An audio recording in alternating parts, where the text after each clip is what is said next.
Welcome, Sega fans, to another episode of that show that's just like the Saturn. It's a bit out there. It's the Sega Guys. I'm Dan the Mega Driver. With me, James the Sega. How you doing, mate? I'm brilliant, mate. How's yourself? Very good, mate. Very excited because we are not alone. We have not one but two special guests today. We are joined from the Sega Saturn Shiro group. It's Saturn Dave and Pat. Gentlemen, thank you very much for coming on the show. How are you both doing? Saturn Dave. Good, hanging in there. Are we? Is there gonna be video of this, or is it just gonna be audio? They do video. Yeah, it's gonna be video. Yeah, they do. Okay, Got so my I ugly face. I do need to put on clothes then. Okay, sorry. Let me go. I'll get some pants on. I'll be right back. No, but it's good to be on here. You only have to do the top half though, Pat. I always. That's what I assumed. I always only do the top naked half, from the so. waist down. Exactly. I'm not gonna get He's- it. Pat's in Winnie stand up. the Pooh mode, sitting there. Exactly. You know the term "rock out with your." Anyways, it's good to be on the show. I'm really happy to be on. I've listened to you guys for quite a bit. I really enjoy your podcast. I think my favorite one so far is the Dreamcast Awards. That was JoJo. amazing. Yeah, JoJo, R.I.P. But besides that, JoJo. Well, it's hard to narrow it down, right? That's the tough thing when you. I mean, you could narrow it down pretty well right here. Just like narrow it down to that. Do you know? I think that category got the most heat because James was like, "We forgot Power Stone," and then like all the commentary on Radio Sega and everywhere was like, "You forgot this." Now you're giving us grief about JoJo. Listen, I'm not saying I'm a weeaboo, but I mean. Boo.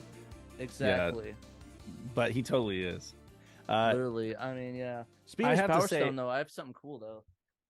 Okay, well, he's... Thank God, whenever he stood up, there was bloody shots. Oh, yeah, he's got the standee, that little... Well, not a standee, but a little countertop thing. That thing is... Yeah. He's gotten crazy offers for that, like over $1,000 or something. Wow. Seriously? Yeah, Wow. seriously, it's that rare. That was $1,300, I think. But it's like, just keep it. I mean, it's just gonna get rarer. I look at it this way. I can easily get $1,300, but I can't get that again. That's sort of my mentality, because it's like, yeah, I could get that, but I mean, literally, I'm gonna have to hunt that down and just like try to find it again. But yeah, I'm a big Power Stone fan. I think, and the funniest thing, I just traded that for some guy just wanted a copy of Sakura Wars, So Long My Love on the PS2. And I was like, okay, I'll trade you a copy of that. Sure.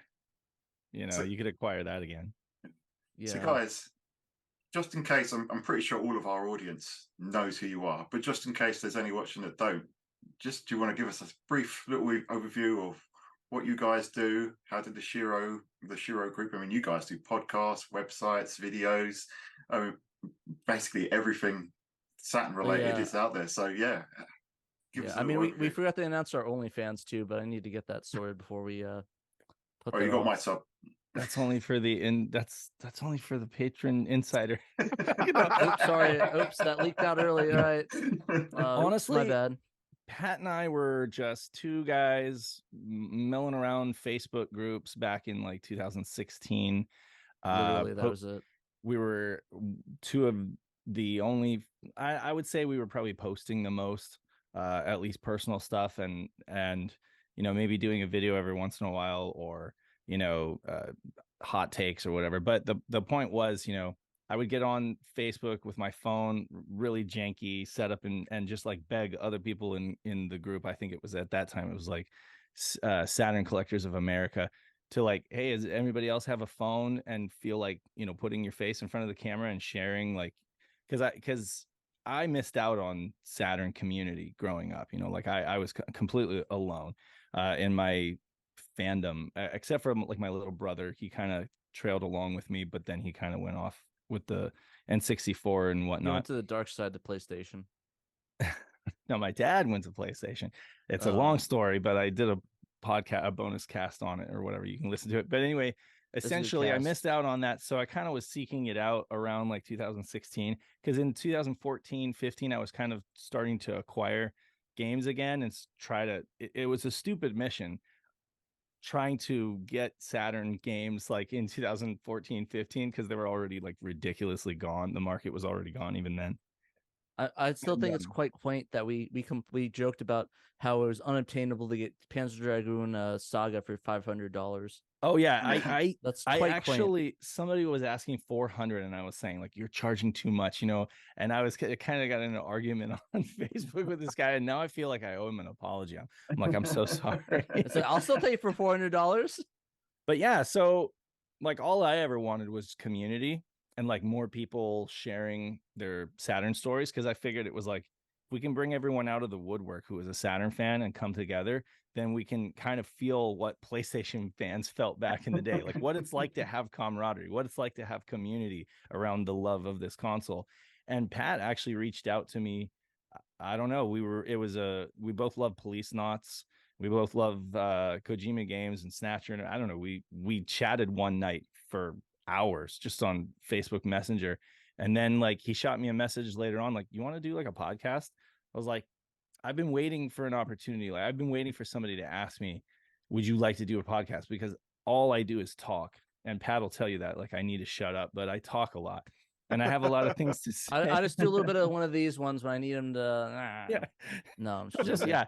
But it's true. Honestly, I don't think I've ever said to Dave before, but I actually do love the fact that he talks quite a bit, because I mean, I'm not the best talker. I'm a great listener, but I'm not the best like continuous talking. But Dave like covers my ass, and that's what I love about Dave though, is that he can cover me on that, and I can like bounce off him and like sort of react on that, which I appreciate. Yeah, it's funny too, because Pat will be the first to tell you that he has like what is not speech, probably, yeah, I don't know, there's something like issues with talking and stuff like that. It's a cerebral palsy thing. And funny enough, like I don't know why, but I just suggested out the gate that Pat be the host. Like I could have been the host, Kay could have been the host, but I was like, why not Pat be the host? He's a funny guy, And so we picked the guy who has like the most anxiety time. No, but I think it really helped him. I think back in 2017 to now, like it really, like he just went right into the role, and he was so funny on those early casts and would always open with jokes and stuff. And he has way better comedic timing than me. So long story short, we did the cast for several years. Just a lot of those episodes were like trying to cram as many good games into a single episode, talk about a bunch of stuff, and it just kind of snowballed from there. And we decided to do a website and a Discord server and a bunch of other projects. We just love the Saturn so much. We just Sega. Love throwing stuff at the dartboard. Like I think that's what Dave and I vibe is, that we love throwing stuff at the dartboard and like seeing what sticks, and just like keep trying it, which I appreciate. And we just love a lot of the people that we've met through this community, through Sega and through the Saturn, and yeah, we even met our heroes too. So the podcast, if you listen, depending on what year you listen to it, it's gone through so many changes. It's gone through different cast members. It's gone through a different formula as far, we really kind of scaled it back to like focusing on 1 or 2 games, so we can really get into the meat of a game, rather than every episode just being a listicle of like, try all these games, because we didn't know what we were doing at first. And I have to say, I'm really glad you guys are back, because I was so disappointed when you guys had to take a hiatus, and now I'm like super impressed at just how what is it, like productive you are. Like you guys are like a machine now, and you're pumping out so much. Ourselves. Oh my god, but I'm so happy though. I'm happy for you guys and happy for the community, because now we have more great Sega content, Yeah, I mean, thank you. Thank you. But we love being back, and we love the fact that we were on your podcast, which was brilliant fun, and now you guys returning the favor and coming in here. But the way that you're just so laser focused on the Saturn is just amazing. Like me and James are, I think you called us all over the place because we kind of pick and choose. Right, this week we'll do Game Gear. This week we'll do Dreamcast. Well, you're just you really you're all about Sega. I didn't mean that as a bad thing. No, I know you did. I know you mean Saturn fans. No, we know but that. I meant it as an insult, though. My hat's off to you guys, because again, like covering all that stuff, it's a lot. There's just so much good stuff, and being laser focused about the Saturn means that we it's very niche, you know. It's niche, but the one comment I ever always get from everybody, oh, what do you only focus on Saturn? Aren't you gonna run a material? And it's like, no, literally, I was talking to Dave the other day, and it's like he saw a game he didn't know existed. Like he's been with the Saturn for almost 20 years, and that's true. I still need to look at that. I still need to look at that game. It was like a Koei game, and it was like a noir mystery game or something. It was like Project. It was like what was that what was that game? Keiji Ino. No, it wasn't. It wasn't an Eno game. It was no. It's like that style, like Enemy Zero. It's kind of like Enemy Zero-esque. Yeah, Toriko or Lunacy? No. One of my favorite games, style. actually. Lunacy is like one of my favorite Saturn games. No, it was something an in that game. vein. So something in that vein, but it's a Koei game, and Koei game usually does like grid-based strategy games, which usually turn me off. I'm not really. Although Gotha 2 or what is it? Era of Zendor is a great. I really like that one, but I don't think it was released in the PAL territories. But you guys should check it out. No, it was something else. Now. Mystery something. And I swear I've passed it over in lists because it's I found it Mystery 7 Mansions by Koei. Mystery of 7 Mansions. Something to check out. I needed to put that on my reminder list because we were doing the live show the other day. But anyway, I'm just saying, like, I'm always finding it's funny. Like, I think I know everything about Saturn. And even Peter and I have done like pop quizzes, like with our most deep knowledge. And it's like now I'm still finding out about like Japanese games that I've passed over in a list because they just didn't like, they just didn't like hit me. Like, oh, I got to try that one. I mean, there's like over 1,000, isn't there? I mean, that's 1,000 episodes of content right there. Yeah. Even if you get to the end and you're doing stuff like, Air's Adventure or Tokimeki, one of the Tokimeki. Oh, yeah. Stuff like that. I know. The more games that get translated, the more stuff we have to talk about. Exactly. Yeah. Exactly. And it's just amazing. And I guess the point was that is that like there's just so much stuff for the Saturn that you think we'd run out, but there's new project, there's new translations, there's new peripherals that we found, there's new content, there's cut content that's found, there's documents that's been uploaded to the internet, there's betas, there's so much stuff that that it's impossible to like keep a track of everything, and that like just more and more content every single day. Like I mean, sometimes we get like lulls in the news stream, but like some days we just like explode and we can't even cover it in one episode. I think that's the thing as well, though. It's quite sorry. The thing is quite funny is that for being the console that nobody wanted, back then, all of a sudden to find it being, I mean, it's got the most options for ODEs. You've got all these kind of Bluetooth peripherals, the Bluetooth one that you guys looked at recently as well. Right. There's just so much going on. The fan translations. I mean, there was Tom Fun, who is very often in your live chat as well. Yeah, Tom. Good dude. Love Tom Fun. Great Shout out. dude, yeah. Shouts. And what about Tom? Well, he was saying yesterday that he tried to play Snatcher, and he was trying to do it by using, I think, like kind of Google Translate, whether it was a camera or kind of enter and text, and I think he says he gave up, and he was looking at doing like police notes as well. And I says, well, police notes has got an English translation. Yeah. And I was like, you need to get an ODE. And he's like, oh, don't tempt me. And I'm like, but you've got like police notes, you've got Bulk Slash, you've got Stellar Assault, you get Sakura Wars, you've got Dragon Force 2, Shining Force 3, Scenarios 2 and 3, all this amazing stuff. And I'm like, to Derek, that does a lot of the kind of the lead on that kind of community stuff. And I'm like, do Sega Gaga. Do Sega Gaga, please. Right. Yeah. Actually met up with Derek last week, actually, in New York City. Because I went to I met up with him and Bob from Retro RGB. I seen the picture on Twitter. Yeah, we go. Yeah. The car with Bob.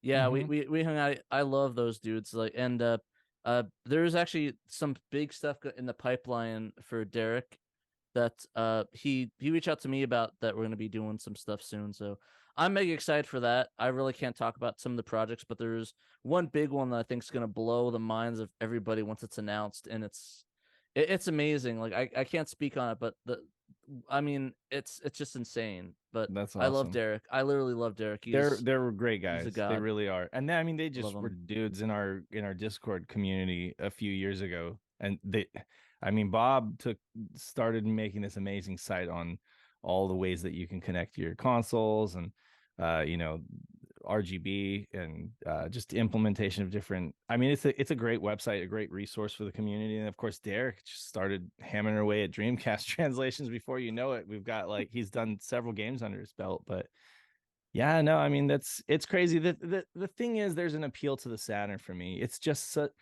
it's such a mysterious kind of console, really. I mean, it's like I don't want to say that the Genesis or the Mega Drive is like an open book, but it kind of is. Like I love the Mega Drive. I love the Genesis is right there, and I've got like the tower, and I absolutely adore it, and I love the Dreamcast. I mean, I would sleep with my Dreamcast. It's so tiny and cute, and it's such a beautiful design. I mean, seriously, the Dreamcast is a beautiful design. Four screws, and it's open, and everything is just so tightly packed, and yet it's just an amazing console design. I love the Dreamcast, but there's just something about the Saturn that it has so much mystique. And yes, it's a dark horse. Yes, it is incredibly underrated.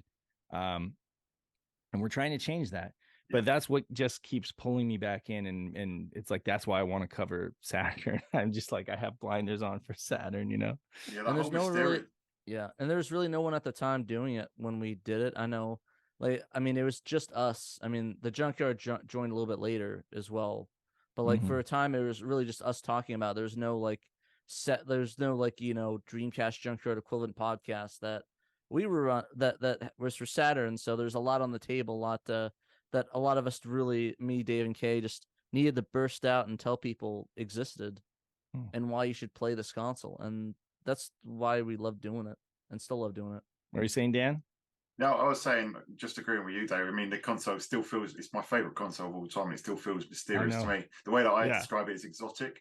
I think a lot of it is just how we were exposed to it, when it was live. It was just like, PlayStation was everywhere, right? Yeah, I mean, the Mega Drive, when that was in its heyday, it was on the TV all the time. The Saturn, as we've said before, and we say in our Saturn News episode, it just kind of appeared in the UK. There was very little fanfare. I just remember I was in loads of magazines at the time, and it was just there in shops, and even in magazines and stuff that I was reading, you didn't really get an awful lot of info. So it was kind of just this mysterious super console in my head that like no one ever talks about. So that's why that just appealed to me more, and I think that stays with me today. That it's just this very strange, exotic, mysterious black box, which is you guys are still trying to figure it out. I mean, we're trying to discover new things about it all the time. Plus, and that's great.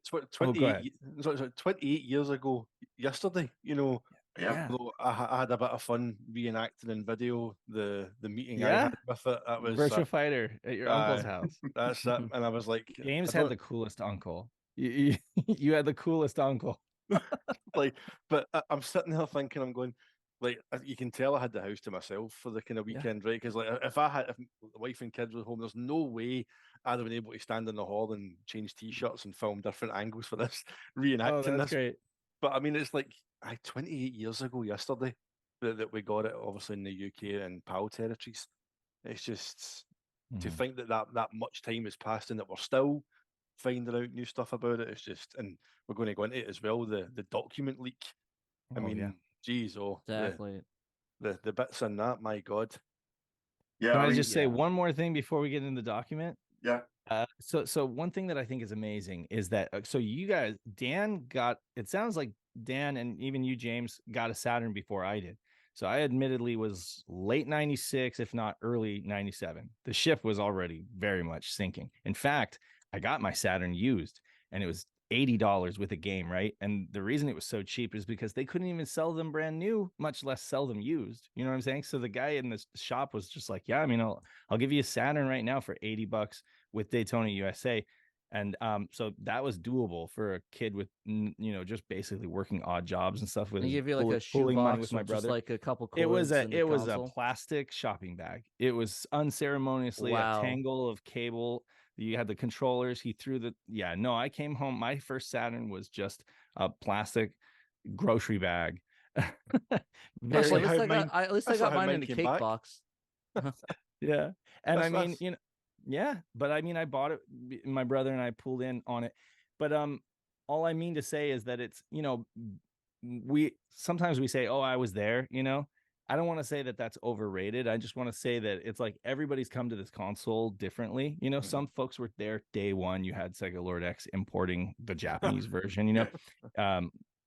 You had you guys getting it in the shop, deliberately, determinately getting it in the shop brand new. Good on you, Dan, for being determined and not letting them sway you. It took me out of it. You had me getting it used while it was still in the market, you know, but it was failing.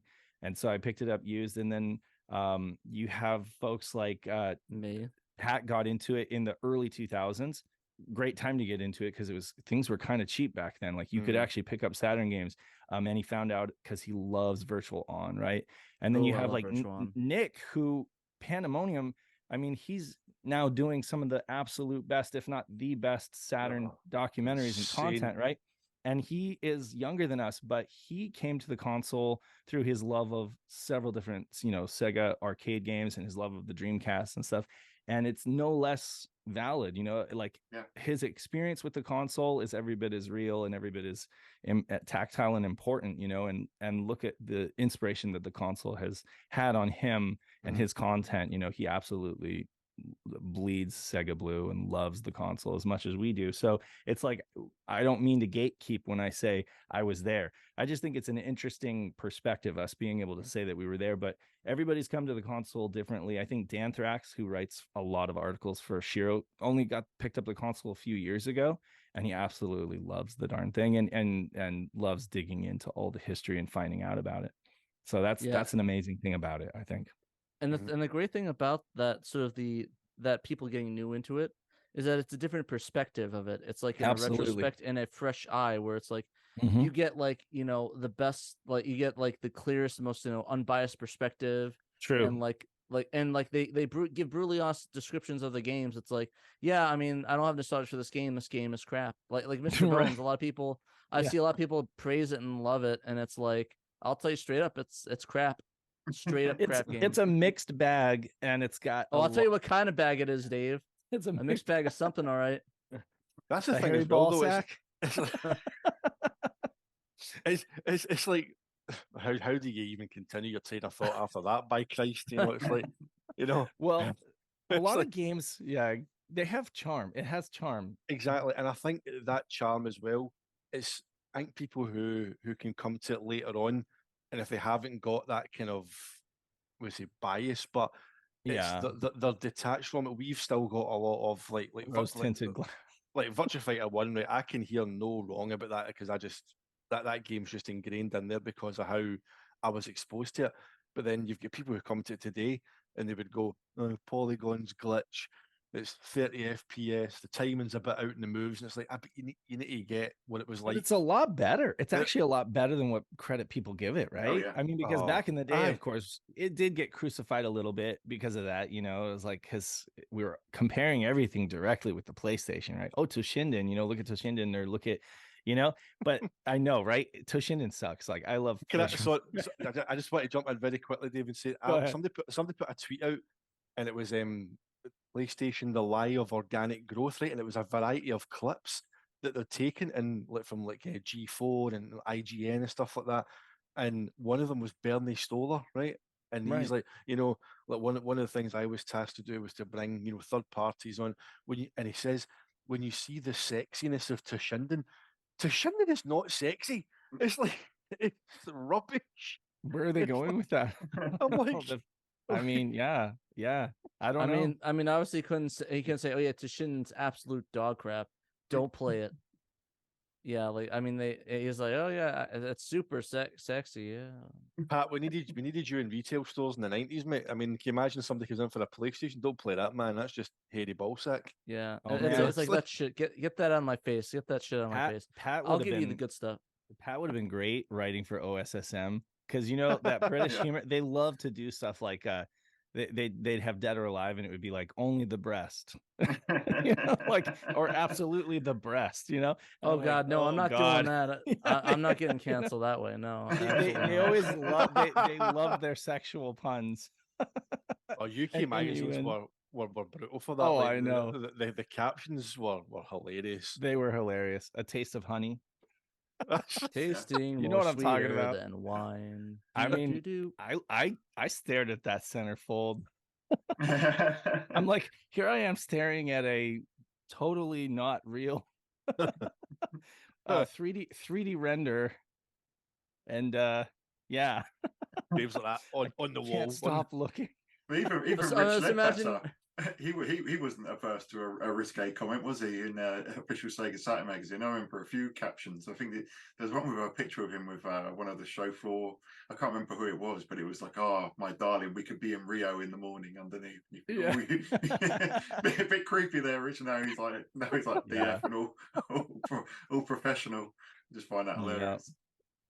I love it. No. I mean, it's just hilarious, but yeah, just some of these magazines have like some. I don't know. I grew up on like, I think my biggest influence is probably a lot of the Tech TV stuff back in the day in G4, like X Play. I think that's what why Dave and I get our same sort of like game here, and our inspirations is that sort of stuff. Is like the X Play, the funny skits, the funny jokes. Screensaver. Did you watch a lot of Screensavers? I don't know if you. Sure. Me or them? Yeah, You. no, I watched Screensavers. I watched and before that I watched like the Computer Chronicles. I watched all that stuff. I'm a nerd. I was jealous though. You had all the cool stuff, like, and all the CBS stuff, or the PBS stuff and all that stuff. It's like New York didn't get much. Oh, really? Okay. Well, I'm jealous of stuff. them. They got magazines like Sega Magazine and OSSM. We didn't get that, and I had to import it for like $10 an issue at Barnes and Noble. Now we know how our fans feel getting the stuff in the UK. My God, but I mean, like, I was so jealous. I'm still jealous. Like, we got Dreamcast magazine. We got our own, but I mean, and we did get Next Generation, which was a great mag. But I mean, I was always the UK has such a robust like magazine scene. Like you guys know how to do magazines. We just don't. Every month you would walk into like W.H. Smith, which is still going today. Mm-hmm. The stalwart of the train station. Every train station in the UK's got W.H. Smith, but that was like you would just go in, and in the 90s it was just like a whole wall, and obviously not just the Sega stuff, but like Nintendo stuff and Sony stuff, Amiga stuff. You'd like three or four Amiga magazines, Amiga Format, ST Amiga, Amiga Power. It was like, I would kill a man to get the PC scene you guys got in the day. BBC Micros, ZX Spectrums, Amigas. Seriously. Oh my God! Acorn. Those BBC discs, the big 5.5-inch floppies. They were used. Many of them were used as frisbees in secondary school back in the day. Yeah. You caught somebody in eye with one of those bad boys, that was it. You were getting sent to time out for the rest of the class. Yeah, I think one of my favorite. I don't know if maybe you heard it before, that there's a song. It's called "Hey Hey 16K," and like it was. I don't know if you guys ever heard that one. It's like, "Hey Hey 16K, what does that get you today?" And I loved it because like, man, all this cool stuff. It's like, oh my God. Like, I mean, while we had like cool stuff, like, we had the IBM, the Commodore 64, we had the trash 80s, stuff like that. I mean, you guys got like, I don't know, maybe it's they like had a lot more. They had a lot more. Well, Japan had a huge like Japan. Oh, sorry, British. Sorry, Brits. I trade for Japan. I'm sorry. RIP. But I mean, but we had the MSX too, actually. Yeah, they did. Damn. Yeah, they had the MSX. Never mind. As well. Okay, I'm back to Brit. So I mean, like as far as the West goes, that's the thing. Is it's kind of the same thing with this. I know you. So you guys argue that it was pretty much equal as far as like how Saturn did in the UK and in America, but I still feel like you guys have a little bit of the upper hand since you actually had a dedicated mag. It would say on the front, like, if the disc is missing, ask your news agent. I'm like, what's a news agent? I don't even know what that is. These British terminologies, damn you. Dave's on Google, like, what's a news agent? No, we didn't have any news agents in Reno, Nevada. We had, the best I could do was like walk several miles to Barnes and Noble. And look at their magazine rack. Yeah, you got the poor Barnes and Noble employee up there. I don't what disc. I don't know what you're talking about. The thing your money back with Sega Saturn magazine as well, though. I mean, like Dave, you had mentioned about that kind of fostering that kind of community aspect, and like Rich Ledbetter, although he's Mr. Digital Foundry to like a whole generation of people, like he was our leader. Like to me, he's exactly. He was like he was like the voice. He was the guy that kept on telling you the Saturn's fine. Keep powering on with it. You don't need a PlayStation. Right. He's probably playing a PlayStation whenever he goes home as well. But it's like he just kind of helped really reinforce that you'd made the right choice and that you know the Saturn's here to stay and stuff. So we all that's why like I'd love to get him on here, but he's massively busy. I've reached out to like Eurogamer and tried to kind of get I know we've had like Tom and Al and like Peter Moore on, but it sounds really daft, but like Richard Ledbetter's like the dream guest for us because he just was like he was our leader in the 90s. You know what I mean? To the I choir, even told buddy. John, I told John, I was like, I need to talk to your boss. Like, yeah, well, good luck. He's really busy. And you know, when you reach that age, you kind of like don't really need to talk to anybody anymore. You're just like, I want to, you know, enjoy my life outside of work, you know. So I get that, but yeah, no, I was like, I really need to talk to your boss. But we are gonna have John on at some point. He owes me a favor. Yeah, I think we're getting both John and Audie on too eventually. Whenever I want to cash in on that.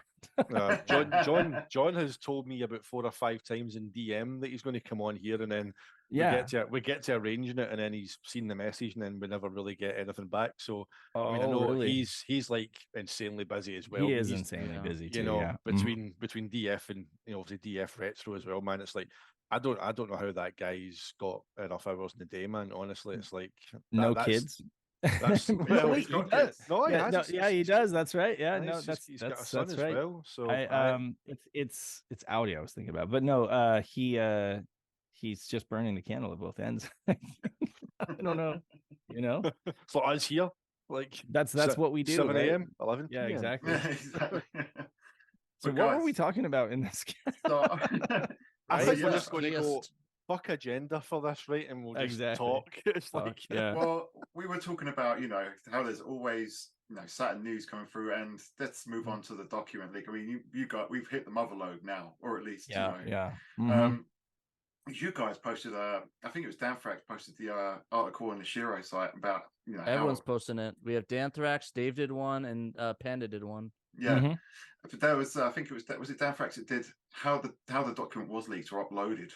Yes, it was Golden Dreamcast. Yeah, and he paid what between $400 and $450 probably. Yeah, like $450 a year ago. Sat on it for a while. Well, didn't sit on it on purpose, but he was trying to work with Force of Illusion to get it uploaded. But it was right at the time where they were kind of dissolving.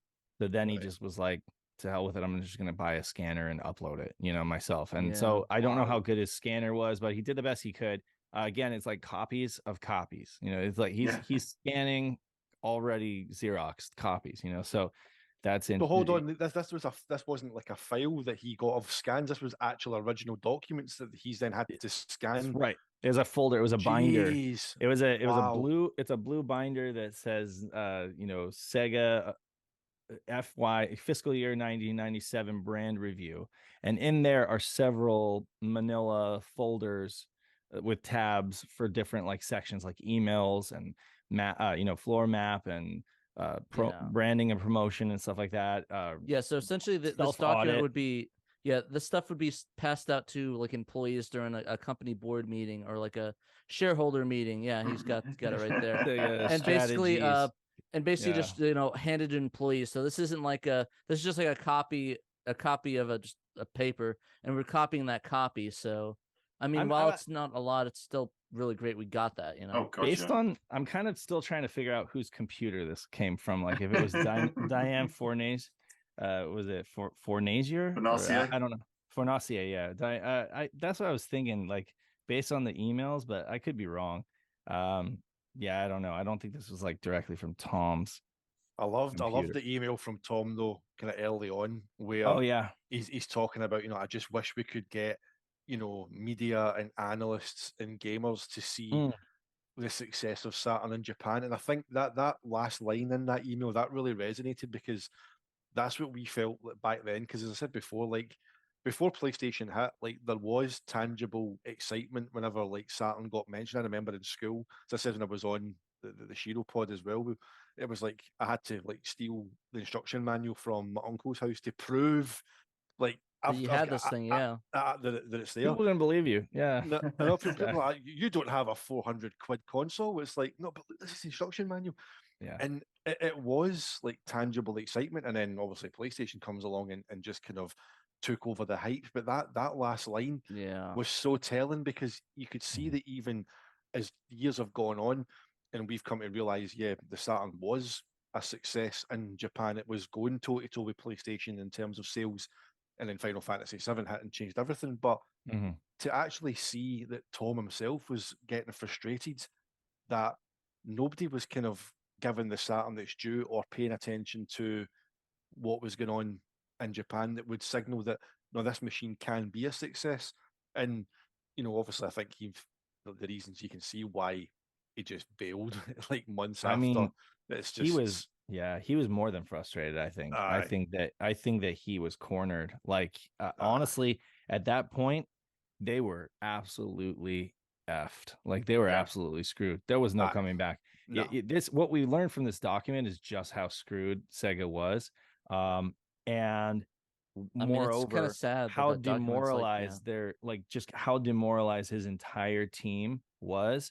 That he was sending an email like that, because I think what he was that was like a pep talk, and it was like trying to get the troops, kind of get morale up and be like, we're gonna pull through. But I think that he knew that wasn't true. I mean, how could you, with warehouses full of stock like that? Like, how could you, when you're considering scrap value on those systems, and then turning them into, it's just, oh my God, it was so bad. Like, and even I read this, someone else posted an Ars Technica article about working at Babbage's back in 94 to 97. And this just hit. Great article. You should definitely read it. He talks about how he was there for 3 launches: Saturn, PlayStation, and Nintendo 64. I'll send you guys a link afterwards. But he talked about how, like, essentially just working at Babbage's, which is like your sex or whatever. I don't know. Basically, sex shops that you guys have. I refuse to call it sex. I'm sorry. Basically, that when the Saturn early launch hit, they sold out all of the pre-orders, and then everything else just sat in the back room, and they didn't sell it. It didn't sell. And as far as the 32X, it was dead on arrival. They said it literally just sat on the shelf for months and months and months, and they ended up returning it to Sega because they couldn't sell it. Not even at a discount. Nobody wanted it. No one wanted to even buy into the ecosystem for cheap, because they knew it wasn't going to be supported, So it was just like dead on arrival.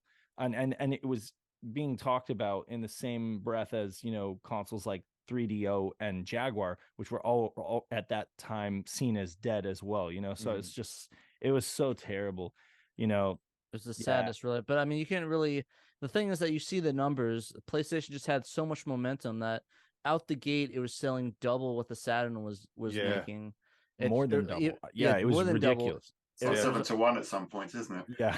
Yeah. It's ridiculous. Panda actually DM'd me at like 2 o'clock this morning. I was trying to get to sleep to come on here at 7, and he sent me it's like a kind of rollout map. So it's like all dated like July 7th, 14th, 17th, 22nd, and it's like purple dots on the states where Saturn became available. And it's like, although Tom stood on stage at E3 and said, it's out there. That's what I says to Panda last night on the DM. I said, well, it really wasn't out there, was it? And he's like, no, not at all. But if you look at, obviously, the idea was get out early, get a head start.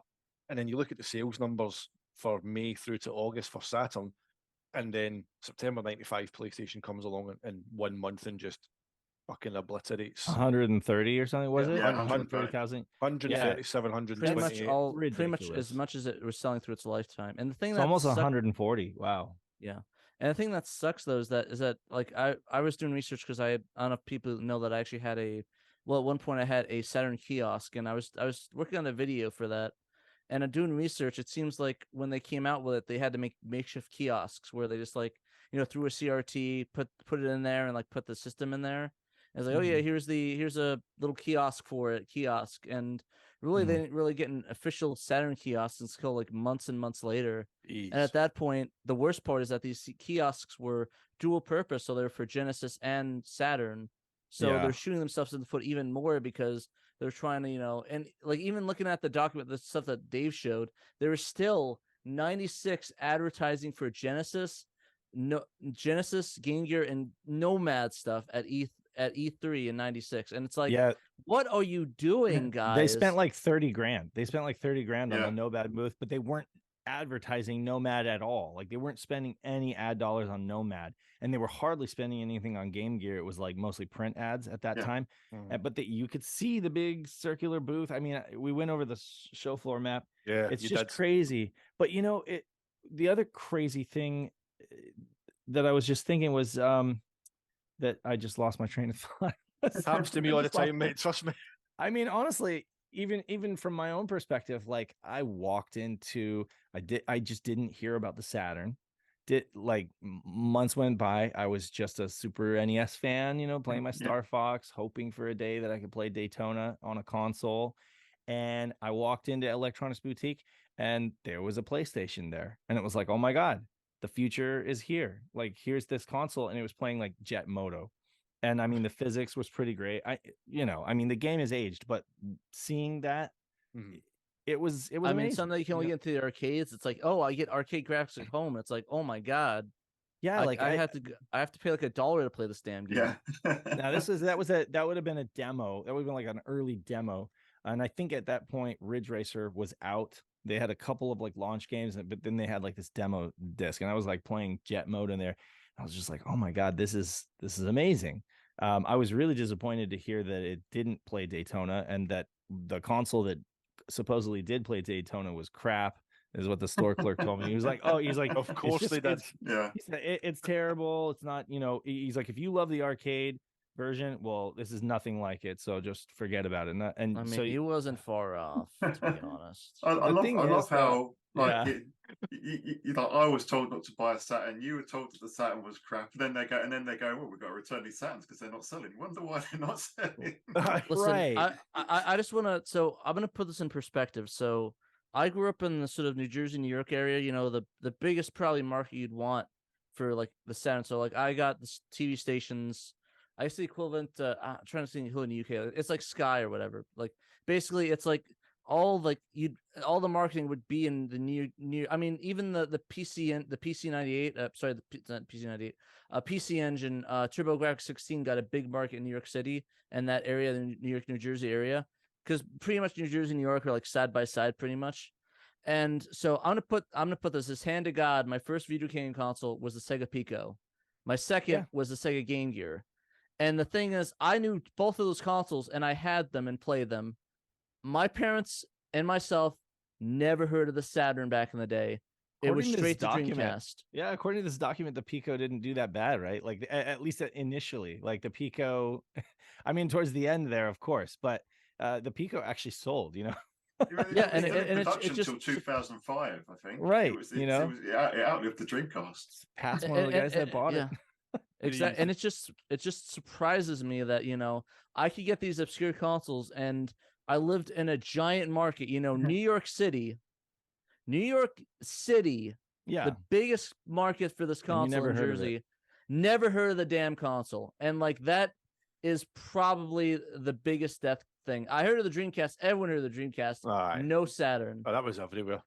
I remember what I was going to say. It had to do with the kiosk. That there's a page that talks about activated or active Saturns where it's talking about like basically store demos, and Circuit City had a ton of Saturn kiosks. Apparently they had like somewhere around like 350 or 380, but everywhere else was like next to zero. Walmart was literally zero. They didn't have any demo units.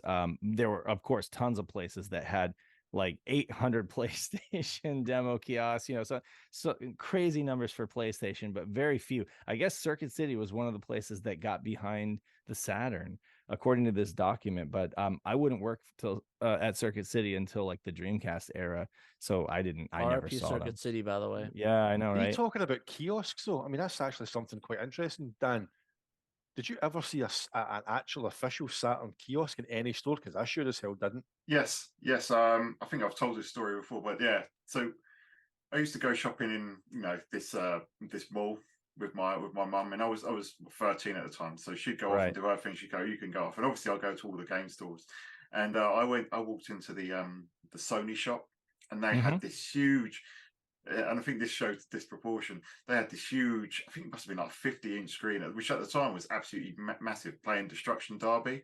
So I went in there was a queue of people, so I queued up to have a go. Played it for a bit. I remember I was thinking, this is great, but the controller is complete arse. Yeah. So I can't do anything with this horrible controller. Yeah. And then I walked across from that was an Argos, which is like it's like a catalog Argos. store. Uh-huh. Yeah. And they actually had a Sega Saturn kiosk. And it was literally just the small, narrow, just a standard kit. And that's the only one I ever saw. I actually played Sega Rally on there for the first time.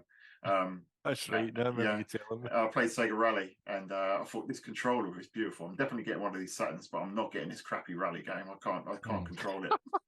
I just want to point out that. God, what? Yeah, I mean, Sega Rally. How are we friends? Sega Rally was one of the first games I got on my Saturn in my bundle. Yeah, I remember I just kind of put it to the side. Directly in the bin. Yeah, so I was wow. I'll play that later. I played and loved Daytona, and then I thought I'll see if I can work this out. And then it didn't take me too long to actually fall in love with it after that. But yeah, my first impression was Sega Rally at the kiosk because this handle's weird. I don't like it. That's crazy. That's crazy. I'm the opposite. Like my first impression of Daytona was a little rough, and then I eased into it. I was like, okay. Like I get it and I love it. I see what's going on. Like Sega Rally was instant love at first sight. Like it was love at first control. I was just like, are you kidding me? This car feels as real as like I'm into cars. I love driving. I love driving a stick and just playing Sega Rally. Again, I don't know how.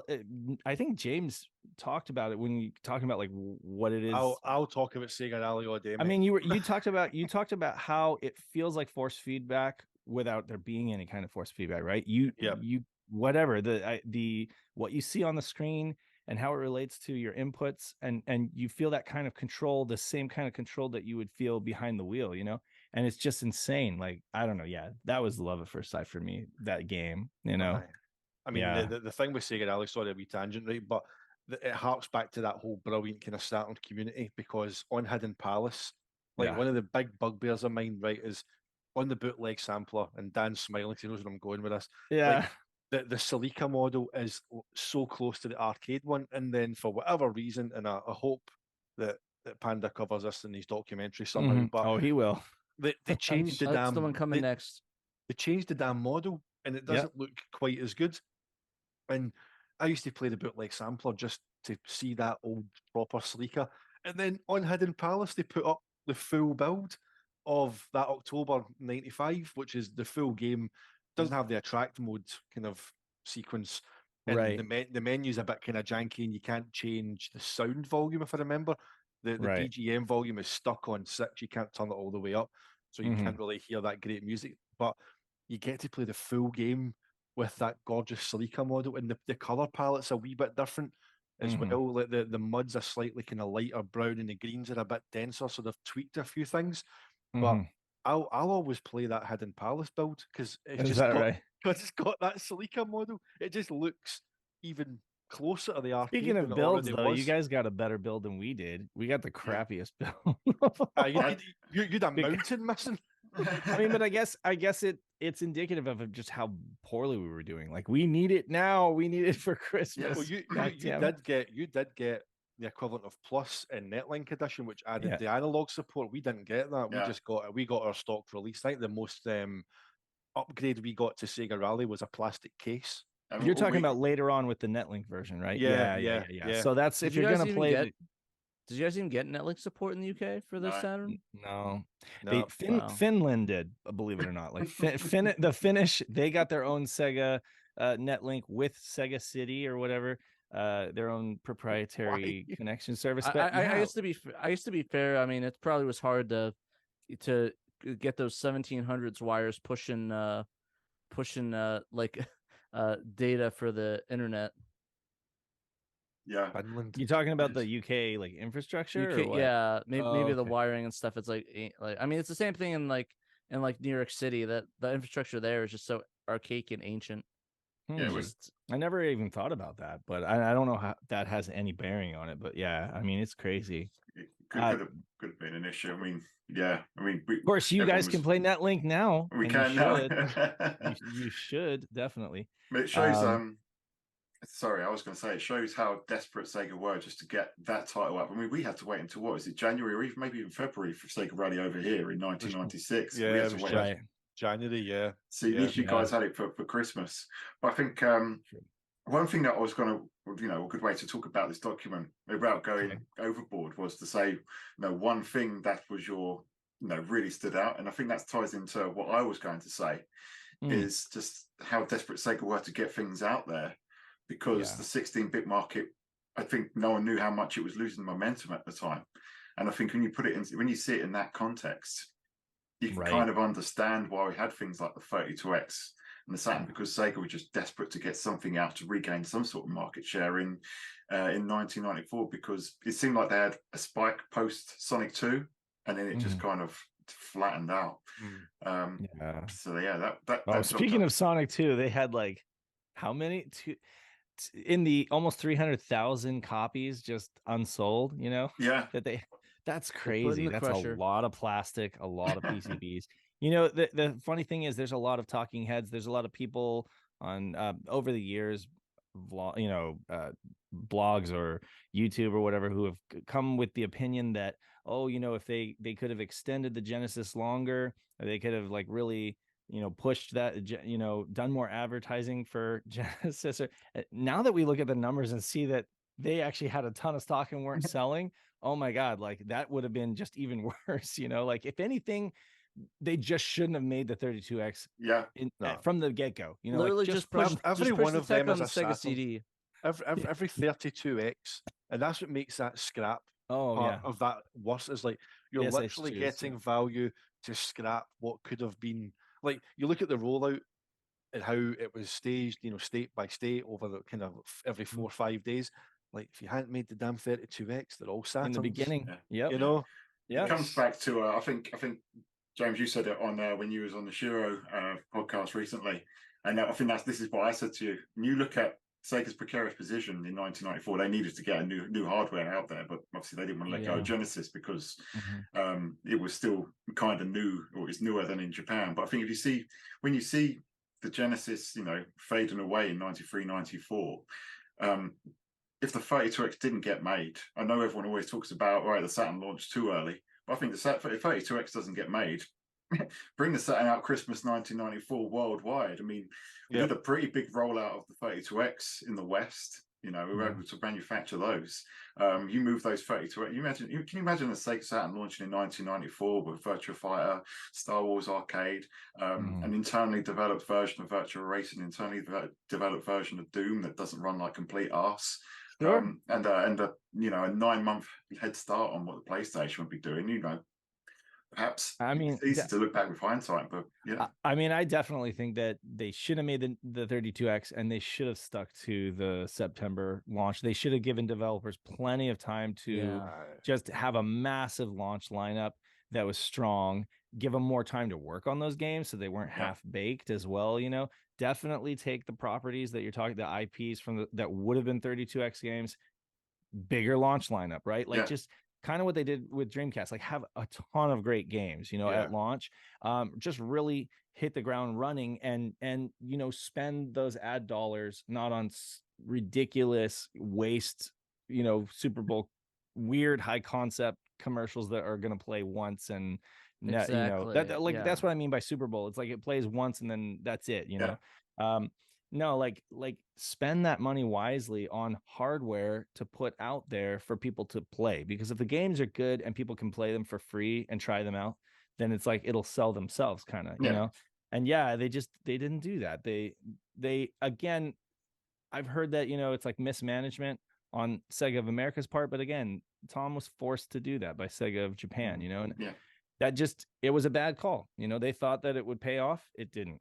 It ended up backfiring, Like in my opinion, I just think they just should have stuck with the Sega CD, because Sega CD was fine. Like, it wasn't like exploding. It was like failing. Genesis. It was failing hard by this document, like by 96. Well, okay, so that's by 96. I don't know. I'm just saying like saying instead back of in like 94. Yeah, Okay. when it first, like, instead of doing 32X, put all that effort into the Sega CD, lower the price point, push and awesome SVP games.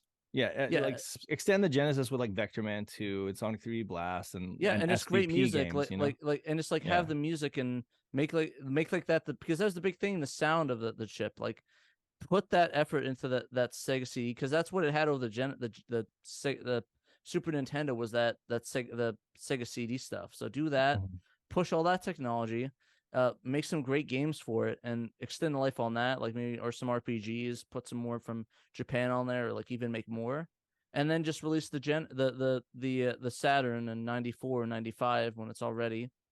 And I mean, is there anything in that document about how much they spent to advertise at King of the Ring? Because if you ever noticed, whenever Austin, I don't know if you watch WWF or WWE, but when Stone Cold Steve Austin is doing his infamous Austin 316 says I just whipped your ass, the blimp above the crowd has got Sega Saturn on it. Oh, does it really? So they're paying for big blimps at WWF pay-per-views. You know what? There was something about there was and I don't have it the whole thing printed out, but there was something about like partnerships with sporting events and stuff like that. That'll be it probably. That easily could have been it. You know, they wanted to push more sports partnerships like they had done in the Genesis era. You know, so yeah, that's crazy. Honestly, what they should have done is they should have got when the Undertaker and Mick Foley did that cage match, just once he chokeslammed him through the cage, just dropped a Saturn on him. That would have sold gangbusters. You get Jerry Lawler. That's it. He's dead. Yeah, exactly. Just throw him off, then throw Saturn on top of him. Perfect advertisement, and it will never be forgotten. It's like, remember that one time the Undertaker killed Mick Foley by dropping a Saturn on him? That was 98, though, wasn't that? That was way too Could have been a comeback. Could have been a comeback. The thing is, if you dropped a Saturn on him from that height, you know the Saturn would still work. If it got to like 98, 99, if you dropped a Dreamcast on him, that janky piece of shit was probably going to break. It's like we love the Dreamcast, but it's like even whenever Tom Charnock was on here, we had a great laugh because it's the jankiest made. I mean, Dave, you were talking about how it's all tightly compact in there. It's the most temperamental bitch of a system ever. It's like one day you'll load it up and it'll go, nah, I'm not working today. Then you'll give it 3 months and come back and it'll go, yeah, I think I'll let you play that game today. It's like, are you talking about playing burned games or just like just normal, like normal? Whenever Tom was on, that's what he always says. It's like he takes out Sega Rally 2 and puts it on and it goes, please insert game disc. He's like, fucking in there. It's like yeah. And then I've definitely experienced that with burn games. I've never experienced that with the legitimate games, but I guess I've gotten lucky. That's the thing. Is you could get lucky with a certain hardware revision, you know, and you not all of them are created equal, right? Like it's like some could have been made on a Wednesday or whatever, so to speak. They should just be better. You plug in the controller. Pissed off, but been out the night before on the lash or something. It's like, I've got to build these fucking consoles and miss a bit. So Dan, I'm interested in. Oh, go ahead. I just want to say the thing with the Dreamcast hardware is that even the Naomis are infamous for being absolute garbage. Like, literally, the Naomis are a roll of a dice. If you get one, you're pretty much rolling the craps to see if that thing works, and then continues to work. Because when that thing dies, like a lot of these, the way that dies, because the way that the console is mounted, the heatsink wasn't mounted properly. I don't know the details of it, but essentially in shipping, that thing can just slide off and rip the processor off the board pretty easy. So a lot of those Naomis just die for no reason whatsoever. But to be fair, Dreamcasts are no different. You had the PlayStations that you had to put on the side just to get them to read the disc or upside down. Yeah, you had the for PS2. Of course, you know, you had the toilet seat Jaguar CD that doesn't work at all. Like you could literally buy 10 of those things on eBay, and I guarantee you that 9 of them won't work. Did you ever go to a friend's house and like the PlayStation was running upside down? I had a friend Gary at school, and I remember I went to his house, and the only way he could play Soul Blade without it skipping was to literally load it, and then he had to kind of turn the thing upside down. It's crazy. I knew a kid that did it sideways. He had it like like almost like a PS2, you know? Yeah. And he had it in some kind of like jerry-rigged holder to do that. But no, yeah, I've never. It's funny because mine works fine. I've had really good. Now I have to knock on wood because I really don't want my consoles to like say, well, I know. Let's just tomorrow's your let's not lucky day. jinx ourselves. I know it's I like know, right? Everybody says the I'm- 3DO is yeah. going to die on me too. I have a front-loading 3DO, the one with the door that comes out. Yeah. Beautiful console. And everybody said, "Oh, that door is so temperamental," but mine is still. Every time I turn it on, I just kind of cross my fingers and pray, and I'm like, and then it does it. I'm just like, "Oh, bless you, bless you." The thing, it's nothing for nothing, but those PS1s though, at least you can get parts and like replacement lasers for it. The Dreamcast, you can't get lasers for it. You need to find a new drive because I have a serious literally question for Dan. literally the only Dreamcast that I really found. Every time I look up tutorials, like the first tutorial I looked up for Fight King Dreamcast, it literally was, "Oh, I put the laser and it didn't work." Cool, thank you very much. I'm glad. Yeah. So the answer to fixing a Dreamcast is ODE. Yeah. Yeah. So True. Dave, you've got a burning question. Oh well, I just want so I want to continue with the document. I want to know what other what other massive revelations did you or connections did you make, takeaways? Yeah, so I was going to put it back to you. But yeah, the 60 bit market losing momentum. I've got a couple of others, but I'll let you guys go into it. But one of the biggest ones I had on there was one game for the Elder Scrolls Arena coming to the Sega Saturn. Yeah.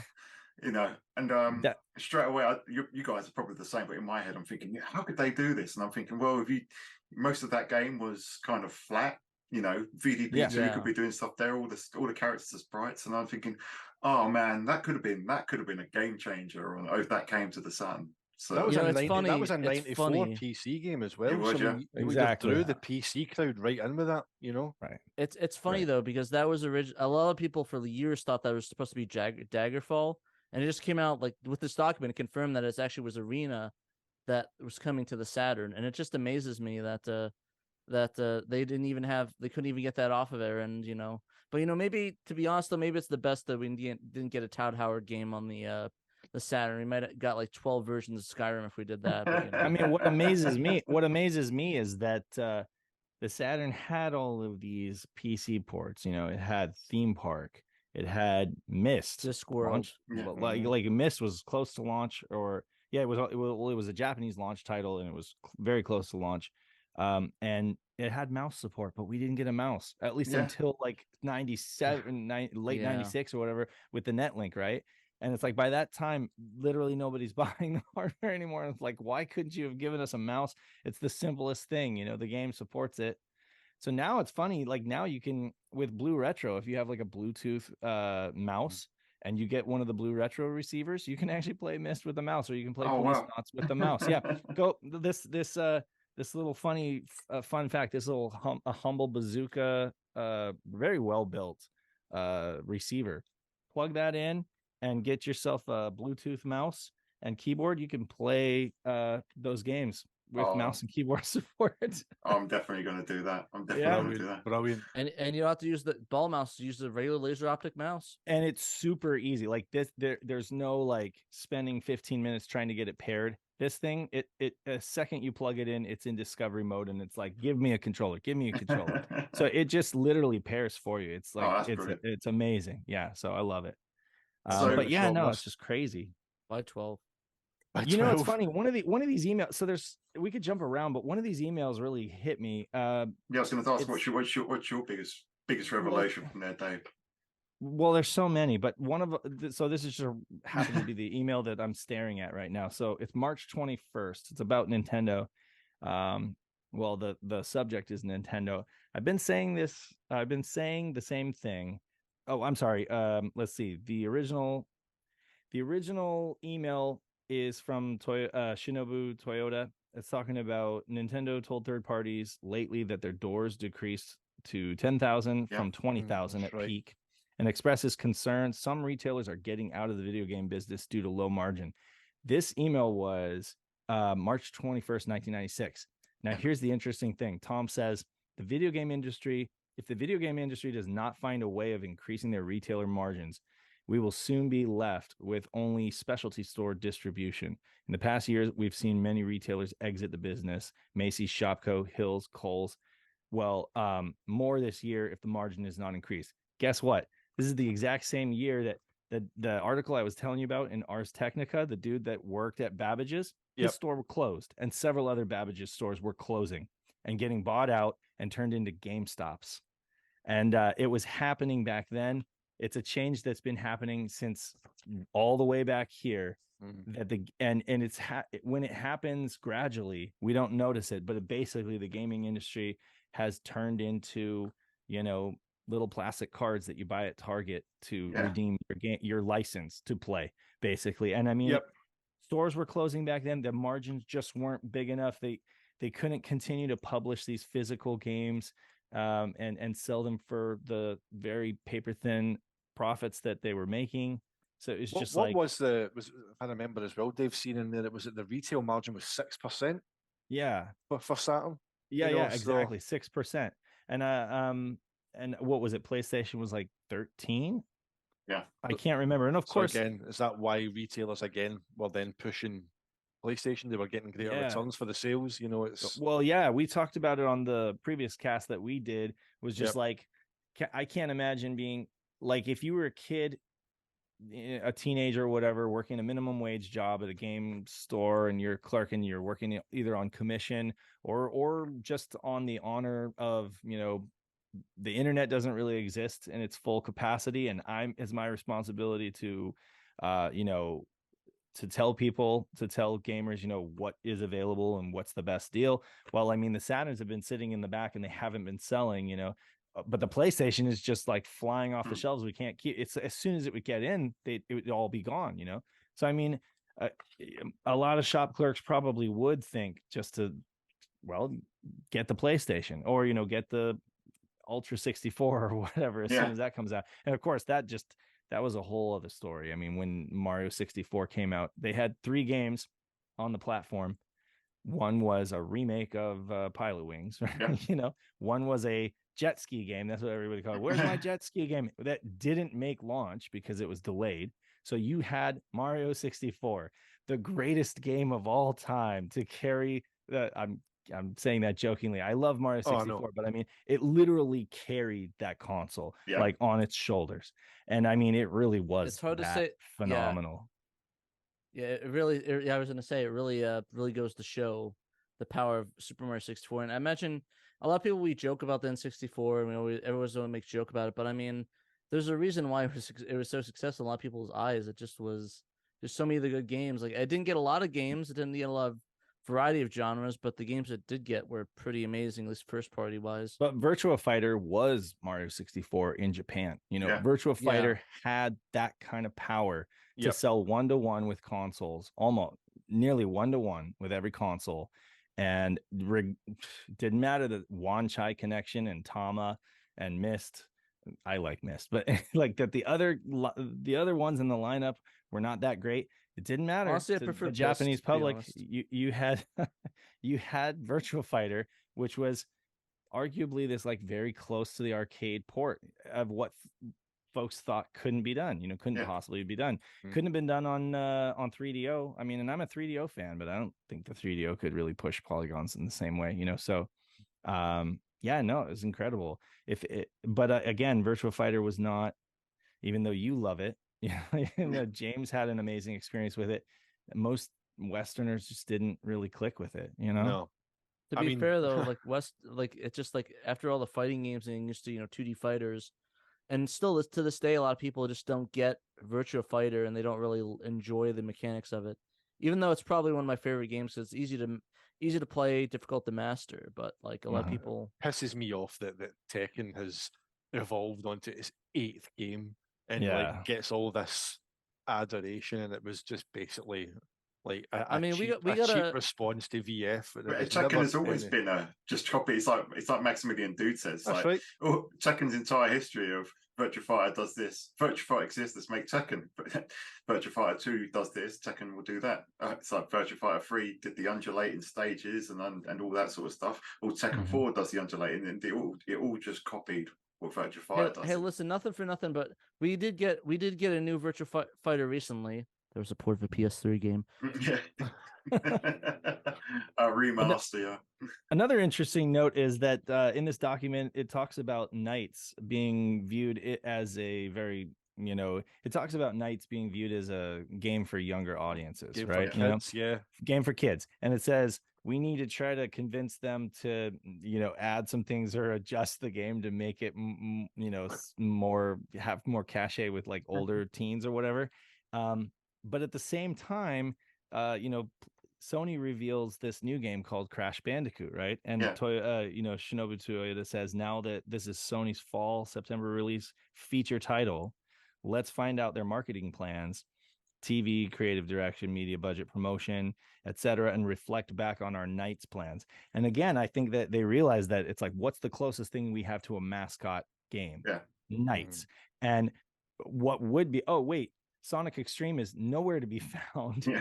We are going to spend massive amounts of money on this huge display. And if you look at the original floor plan, Sonic Extreme was supposed to have wings. Like it was supposed to be the tower, and it was supposed to have several displays, several playable. It's much larger than it ended up being. And then they moved Knights out in front with it side by side, and kind of gave Knights more prominence, because we actually have Knights. Yeah. Don't have this other game. All we have is like a Metal Sonic boss demo, right? I mean, we got Bug. So they kind of, it was kind of at that time that they rethought their thinking, and they're like, well, we have to have something to compete with Crash Bandicoot. So they tried to like boost up Knights and kind of put it out there more, kids game be damned, it's like, this is gonna be the flagship title. And then they started, at that moment, they started sweeping Sonic Extreme under the carpet. I think it's like, but that's something that large, an elephant in the room, you can't just put it in the closet, so it's like they had to just start kind of tearing it down, brick by brick, and kind of just making it smaller and smaller, and just pretending like it didn't exist. Well, I mean, luckily Sonic for 3D is Sonic 3D is so it's all through that document. And I know we know historically, obviously, that the loss of Sonic in the Saturn was massive, but I don't think we quite appreciated quite how devastating it was, because as you say, that it's like, it's Sonic 3D, every mention, it's there all the way through.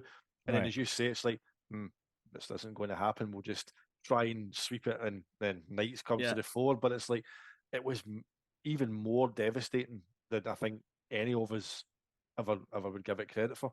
Yeah, because I think through the document you've got references to Sonic 3D, and Sonic 3D is obviously there's the Genesis version, the Mega Drive version, which is obviously the Freaky's Island version.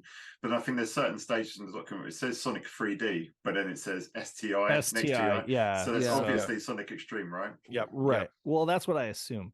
Someone else on Twitter, Neil, I forget what his name was, but is claiming there was another game. That I don't have any. Yeah, and Panda was talking about it in his analysis and read through. But again, that's just, I don't want to say it's hearsay. It's just, we don't have any information about that. And because it does say Sonic 3D and then STI, I think that we can all make the assumption, we can all make a correlation there, that it's that they're just using Sonic 3D as shorthand for Sonic Extreme. Yeah.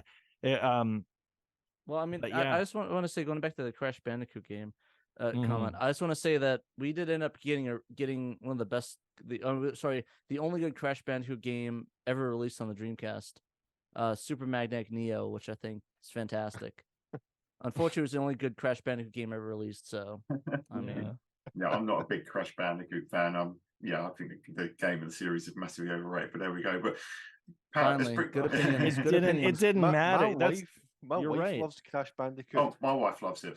She gives me frights, right? See that ooga booga that it does, right? Like this is us going off on a massive tangent, right? Talking shite like Dave said at the start of the show, right? But like basically, my wife will hide behind doors and in cupboards and jump out and go ooga booga and give me. I'm like 45 years old with high blood pressure, and she still jumps out and gives me frights, me fucking Crash Bandicoot noises. Oh my god! Like, and I'm a broken record at this point, but I mean, Crash Bandicoot, their ad campaigns were brilliant. And again, I think that was Steve Race. It's like we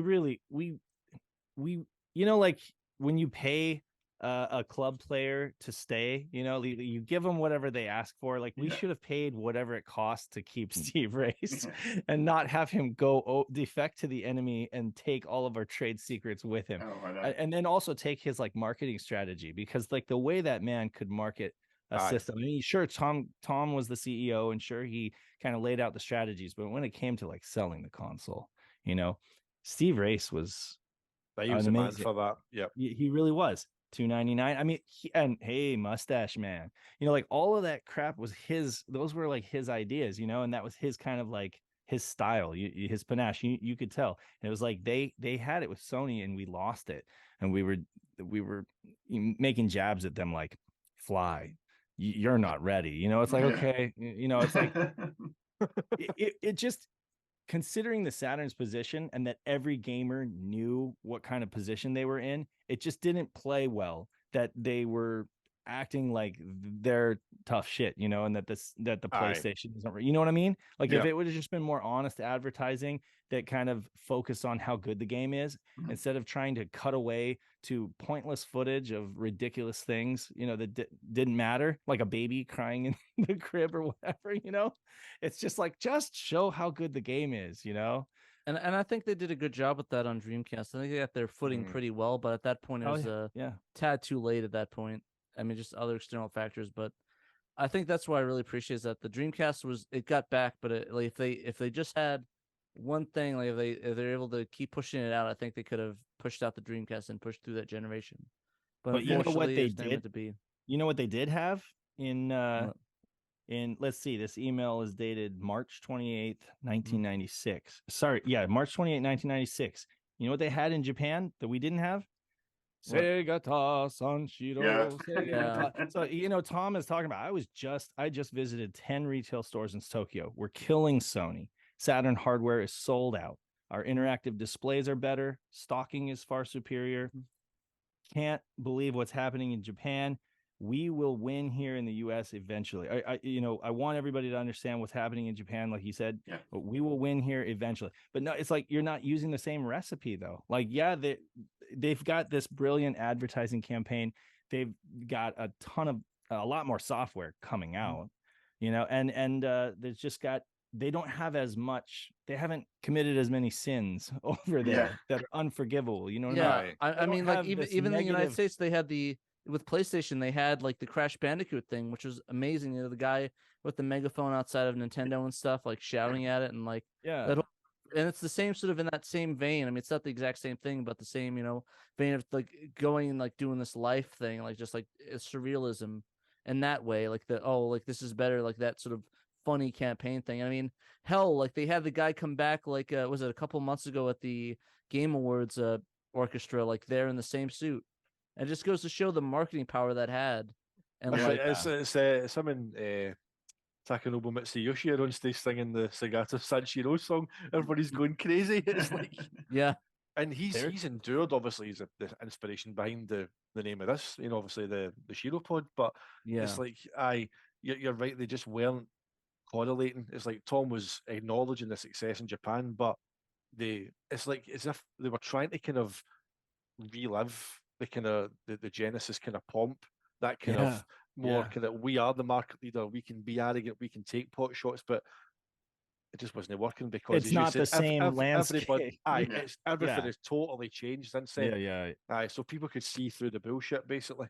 And it's just the surrealism just didn't work. Like they went with this whole avant-garde like advertising campaign, and it was absolute garbage. It's like I mean, I admit that Knights is kind of avant-garde, right? Yeah, it is. But how do you sell that game?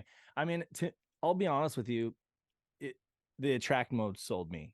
Just seeing how bizarre it was, just seeing the fluid motion. It's like they really need to just focus on showing the game in motion, because that's when you get it. That's when you're just like, wow. I mean, I guess to some folks it's like jumping into a bath of ice water, but I mean, to me, I just liked in motion. It was amazing. But yeah, like, I don't know, I'm not a marketing strategist or whatever. I don't know how you would necessarily sell that game, but I know how you don't, and that's like by doing all that stupid mudslinging stuff when you're in third place. You don't throw stones in glass houses, right? And like when you're the one with shit on your face because of years of ill will, you know, garnering all this ill will from all these failed consoles that you have to support at once. You know, you're literally just trying to put your fingers in the dam and try to keep it from leaking, you know. Yeah. I And do his fan wonder of if fingers. yeah, I do wonder if the Sega Toshi and Shiro, kind of marketing approach might have worked over in the West. You know, we've got, as you say, we've got all these avant-garde, really If it was Chuck surrealist. Norris, yeah. Yeah, If we had just swapped out Chuck Norris and gone with that kind of like, you buy a know, Saturn or I'll kick kind your of ass. self-aware, yeah, self-aware kind of, you know, like making fun of, you know, because that's the thing is he'd kick instead of using the baseball bat, he'd kick it, you know. Yeah. And I mean, like, it's ridiculous, it's asinine, but at the same time it's funny, you know. And I think, yeah, like beating up the kids on the schoolyard, you know, that's or as they're walking home from school, yeah.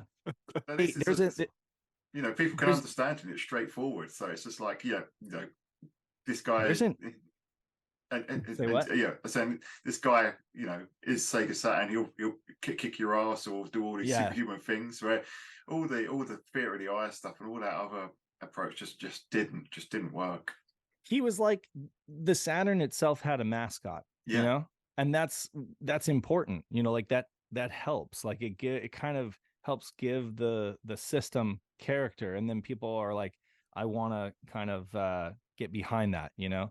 Or let's all, you know, boost it up and you know, I'm searching for words that I can't find, but you understand what I mean. Yeah, you know, I know like what you basically. mean. All right. Listen, so here's an email. Oh, go ahead, Pat. I just want to say just the one thing on the advertisement.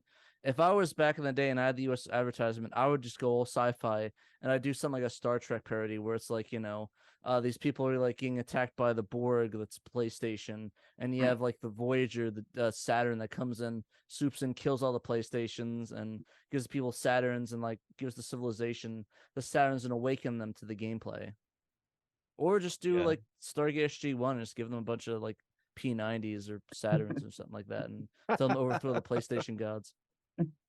I mean, the one thing as a game, and when we spoke a wee bit about Virtua Fighter earlier on, and you know, it was Virtua Fighter 2 Remix launch in September '96. That jumped out at me because people had came in the kind of replies on Twitter when I mentioned that and said, well, maybe it's VF Kids. And I'm like, well, VF Kids was in October, so I doubt it would have been that. They're talking about VF Remix, but that was '97.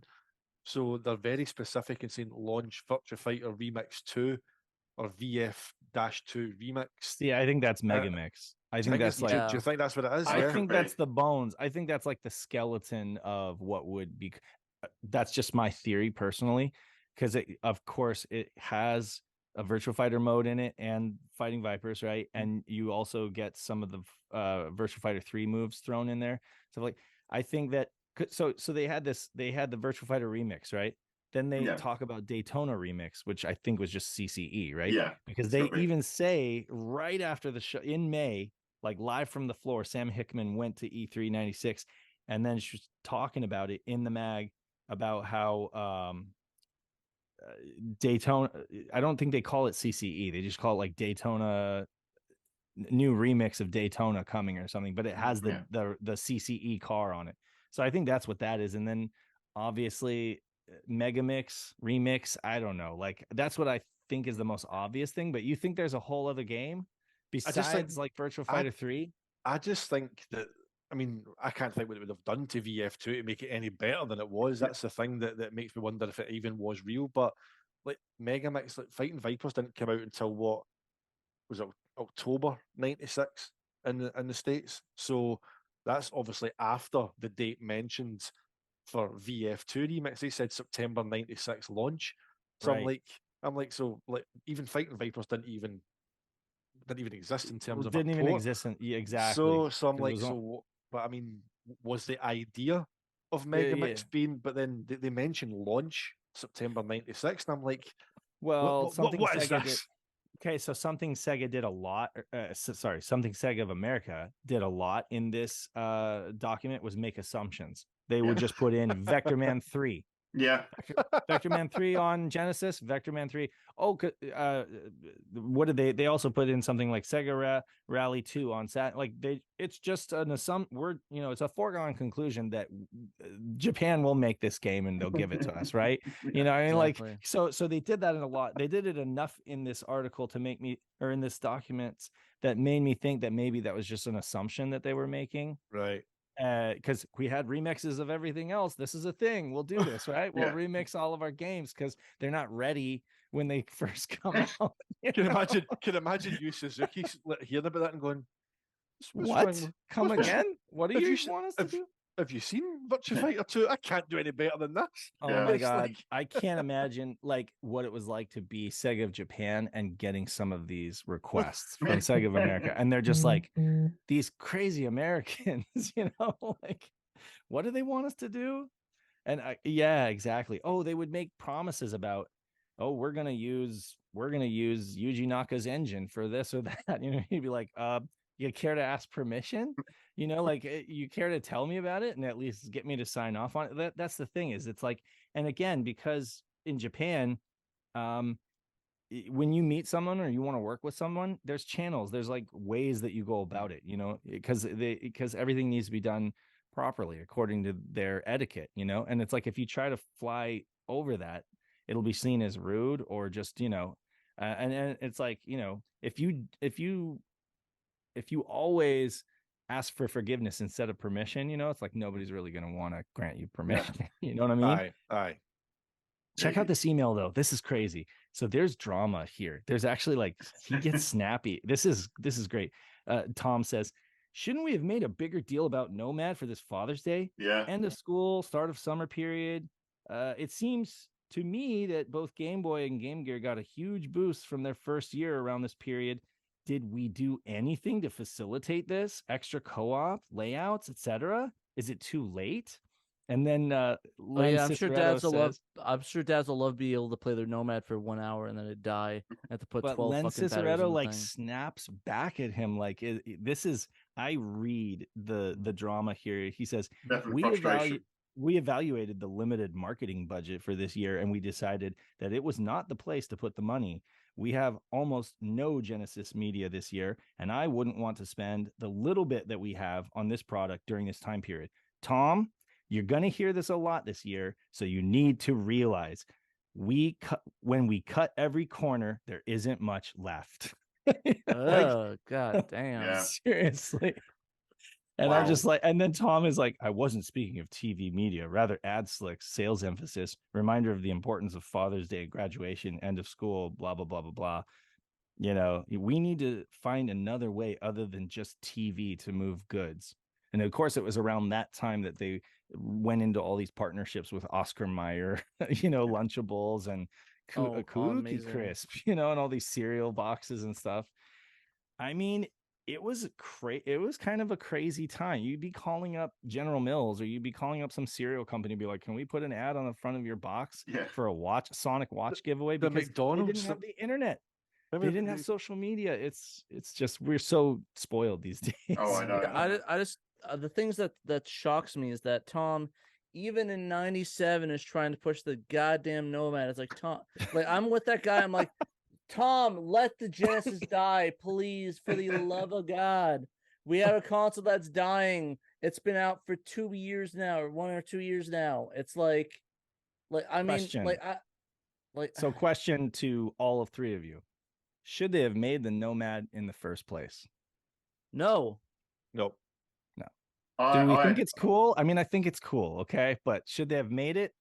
I just didn't another see one until another leech. like I don't even know how many years later. In fact, It never came to Europe. I seen one in the window of Game Station traded in, and this was, I mean, Game Station's been gone for a long time. It was Game Station in Union Street, and it was in the window, and it was like, I think even then it was like 250 quid they were asking for it, and this is a long time ago, but I've never used one. I've never held one. It's the Mega Drive version of the Game Gear, basically. And I'm like, why did you need to make that? Why? They made something else similar that was also really cool, but it had more collateral because it had a CD in it, and it was called the Yeah. CDX. Now, as a kid, I looked at both of those ads and I said, okay, I want a CDX, but I was like, I don't really was that need the it. multi-mega? The multi-mega over here, yeah. No, the CDX was the multi-mega was cool, but oh wait, did you guys? The Was your multi-mega is the multi-mega just a- CDX. That's the name Oh, of okay, it. that's Yeah. the Just multi-mega. like okay. a portable CD player, Oh, so basically. but you guys also had like the Wonder Mega, right? No. No, I don't think we got that over here. Oh, okay. Oh, okay. So I thought you guys did. We had the JVC XI, which was kind of like an all-in-one version of the Sega CD, you know. But okay, so over there it was the multi-mega, yeah. So the multi-mega I think is kind of cool. I think that kids thought it was cool. I thought it was cool. It was expensive, but at least it's like if you're gonna build one of these things, if you have to choose one, I would have gone with that one because at least it has the CD in it and can play more games. Like, you know, so it's like you're putting out all the software. This system can support it rather than, okay, here's a system that can support some of your Genesis software, but not all of it, you know? I don't know. Yeah. See, I'm going to defend the Nomad. The Nomad here.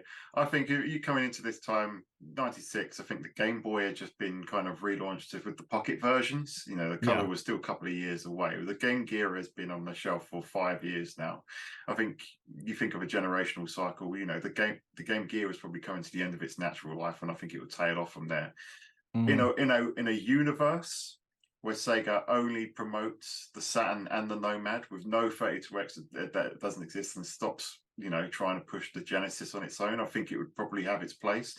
But as it was amongst the clutter of all these other systems, you know, 1996, you know, we still had, you know, they talked in here about, you know, Game Gear, 32X, Genesis, Saturn, Nomad. I think Sega CDs mentioned in Europe. They were still releasing Sega Master System games, you know. Yeah, that's true. I mean, in Brazil, they're still doing it in Brazil. But they still are in Brazil. I think in a universe where they're only support, they say, right, we focus on these two systems. Our new handheld proposition is the Nomad, which, you know, piggybacks on the back of the Genesis. And then our main console is the Sega Saturn in the home. And if you just have those two, then I think that focus might have meant that the Nomad would have its place. But given how it was just lost amongst all the other clutter, I think that's why it kind of feels completely unnecessary. I just have to say that I think that Sega, having spent years competing against Nintendo, felt obligated to compete with them on every front, including the handheld front. Yeah. PlayStation didn't do it, not until PSP. So if you really think about it, was it absolutely necessary? Could they not have put all their eggs in one basket and really fortified that? You know, like, again, it was sometimes you have to change. Bands have to do it. They have to change their style. You have to keep with the times. They have to cut their hair and release you have to like albums. You have to read the room and be aware of like what's going on. I mean, again, Nintendo pretty much had the portable market shored up with the Game Boy, and maybe Sega thought, oh well, we can do what we did again, you know, and you know, release the Game Gear. But I mean, the fact is, it just, if they could have seen the writing on the wall, and I imagine they could have through these documents, they would have known to just cut it out, you know. Focus on making one really, really good thing. You don't have the kind of cash that Nintendo does. You don't have the kind of cash that Sony does. So take your cash, put it in one huge, you know, I realize that that's terrible advice when it comes to investing and stuff like that. You want to diversify, but not when it comes to like supporting so many consoles, you know. It's like, well, I think the biggest thing is that just that it missed the point of what Nintendo was doing. The point of the Game Boy, like they even said from the beginning, it was to reuse old technology into new technology. And that's what they did. But they tried to make current technology and to a portable technology. And it literally was, you know, a 1 hour battery life, and you got to put 12 batteries in the damn thing again. Which is Sega's like blessing and curse, because Sega was always ahead of the times to a fault. You know, it's like they always had to be on the absolute bleeding edge of technology, and they were. You know, they had 3D back with the Master System. You know, they had 3D VR with the Master System. They had very crude, right? But I mean, you know, they had internet before anybody else did. They had, you know, online play. They had, it's just crazy. And they always did. They were always so ahead of the times, but the audience wasn't. They weren't reading the room because the consumers weren't there yet. They weren't there, and that is what it feels like. Is like they tried to copy and paste the success of the 16-bit. They thought, well, it worked back then. We'll just do the same now. We'll just step forward. So when it was 8-bit and 16-bit, we'll now have a 16-bit portable and a 32-bit main system. But as Dan says, it does get lost amongst the whole mess. You know, it's. And Nintendo did it too with the Virtual Boy, but they could afford to lose big on that. Exactly. They have more money, you know. And that's the thing with that. You know, Japanese businesses are so conservative, and they really want to hold on to cash reserve. You know, I mean, they had some really ridiculously grim market crashes. You know, they went through such an economic just implosion that they wanted to be safe. You know, they wanted some kind of like safety net, and the way that the US was just spending it into a hole, spending Sega into a hole. So imagine Japan getting the statement through at the end of the month, like it's like getting your credit card bill. Oh, for Christ! Isn't that what Nakayama said? Was in an interview? Was it a couple of years ago? It was fairly recently. He was saying Sega America just had too much stock, and that's where all the losses came from. And then you see this, and you think, wow, he was on the money. Yeah, it's just, and the thing is that Nintendo, like we can't forget that they released 3 unsuccessful consoles in a row. I mean, it was the Virtual Boy, N64, and then the GameCube, and they really bounced back to the Wii. But like you were saying, they were able to hold that stock and have that money that Sega didn't have the fortune to have. You know, they didn't have. But look what they learned. Look what Nintendo learned. They learned that creating artificial scarcity with a console, producing less, it's always better to just produce less and make everybody think that it's the hottest thing since, you know, sliced bread. Sliced bread, you couldn't get a Wii for like 3 years into the console's life. You know, it was still so scarce. You'd go into Walmart and you'd be lucky. You'd feel like you were lucky or something if you actually got a Wii, which that shouldn't be what it is. But that's kind of the new axiom is now it's like, just create this artificial scarcity, just like Disney closes films up into the vault and doesn't release them for like a decade. And then everybody feels like they're blessed to get these films that are like super old. That's what Nintendo figured out. Production, Yeah. And things but something like COVID happens, and then it's like worse because it's like you don't have that backup. So it's like, oh, the factory's down. Oh, we're screwed. Yeah. No consoles for like 3 years. Have fun, kids. And of course, this was all just a game to Sony. They're just like, screw all you guys. We got money for days. Come at. Let's see who lasts. We got Michael Jackson. Come at us. We will spend you into the ground. See, that's one of the things as well that was in that document, and I thought it was quite relevant to today as well. Is that, you know, they highlight that Sony are leveraging their, you know. And we've spoken about it on the kind of previous shows. This just confirms that, right? Yeah. That just made me think back to whenever we came on Editor's Corner and spoke about it. It's almost what you said word for word, you know? Yeah. It's like, oh, thank you, some kind of, you know, validation of that exactly. point. Valid. You know? But you're right. You know, and again, we're seeing it again today with the kind of complaints, ironically, from Sony that Microsoft are leveraging, you know, their position. And it's like, well, shoes on another foot now, bitch. Yeah, well, I see you guys beefing on Twitter all the time. There's like 3 tweets you guys are beefing on there. What are you guys doing? Are you guys as fed up as us of every Xbox account going, acquire Sega? I'm like, I keep seeing this. We've done it. Yeah. At the time of recording this, obviously we'll have released the podcast, which goes out tomorrow at the time of recording. This is could Microsoft really acquire Sega? You know, and we go into the kind of pros and cons, and we never think it's going to happen. It's just there's just so much going on that it just. I don't want them to. No, I would much rather Nintendo acquire Sega. I want a game company, like I want a real like game focused company to acquire Sega and allow talented people to make games, you know, like fun games. And I feel like Nintendo still has that focus at their core. Like, sure, it might be a slap in the face. I might have to swallow my pride at growing up, you know, I would never think in a million years that Nintendo might own Sega. But if they did at this point, I'd be happy, you know. It'd be a lot better. It beats a holding company, right? Yeah. And what people don't realize is that, sorry. Not just saying, God forbid. I mean, you're talking about like swallow your pride with Nintendo, Dave, but that'd be easier to swallow than like for us. Like, see if Sony ever got Sega, that'd be like a dagger to the heart, man. That would just be We just shut up shop from there. We're like, that's it, guys. Thanks for watching. It's been a great give 3 up. years. Sony Later, So peace. my brother-in-law works for Sony right up the road.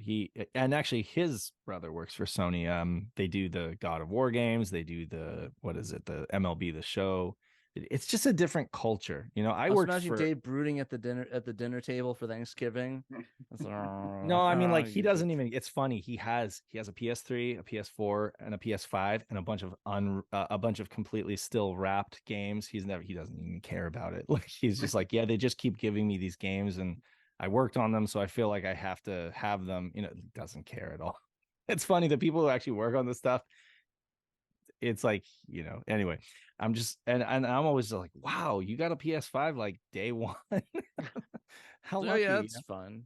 Yeah, but no, it's a different culture, really. It's not a good fit, I don't feel. Like, Microsoft maybe is like, I mean, they all were in bed with each other at one point, and it was like you had the Windows embedded CE with the Dreamcast, and there was some partnerships, but at the end of the day, I really feel like Nintendo would be the best choice, because it's all about games at the end of the day, And the only thing I wouldn't like about Nintendo owning them is that it would really change their openness to, like, fans being involved with stuff, because Nintendo really is, gonna protect their properties, their IPs fiercely. But they're in the movie business now, so they could continue doing, like, the Sonic movie stuff, and, like, they'd have Illumination behind that and stuff, like, so that it just, a lot of pieces I feel would fit. But again, it could just continue to be Sammy Holdings, and I think that's what it will be. Yeah. I mean, like, Sega are the golden goose to Sammy. It's once if you take Sega out, like, Sammy have no interest in letting Sega go. So it's like, right, and like, people are going, like, and you see these kind of fanboy accounts, and they go, well, if we can't take Sega out of Sammy, we'll just buy Sega Sammy. And Microsoft don't want golf courses, casinos, amusement parks, bars. It's like, that's stupid. And they definitely don't want Persona as well. Keep that crap to yourself. No. But the thing is that you think, I'm joking, of course. You think Persona fans are bad now. Imagine if Nintendo buys them and they're Nintendo Persona fanboys. Oh God. Oh God. Oh God. Don't even want to deal with that, man. I'm just conscious that it's coming up to 1 o'clock in the morning over your eyes. I am too. I'm like, what else do we want to cover? Sports tittles. That's what it says. Saturn Sports Titties. I didn't even notice that. Seriously, no, there's a lot of problems with double consonants here in this email. But on my trip to SOJ, it was a topic of grave concern. We certainly discuss it. We'll discuss it next week's global review. Sony has taken the lead from us in a short period of time with a great NFL football game day product, now NBA basketball. So somehow, to sum it up, Sony has overtaken Sega as, like, the leader in sports. Yeah. And I mean, like, that's crazy, because Sega is, like, I mean, if Sega is synonymous with arcade, but they're also synonymous with, like, great sports games. That's right. I do feel like there were some really good sports games on the Saturn, to be honest with you. To be fair, like, I actually really like, and I am a sports game fan in addition to being an RPG fan and a racing game fan. Like, he's a rare breed for sure. I am a rare breed. I'm very eclectic in my music taste, and I'm very eclectic in my game taste. And I think that there's a lot of great sports games on the Saturn. But again, they didn't have a good American football game, I should say.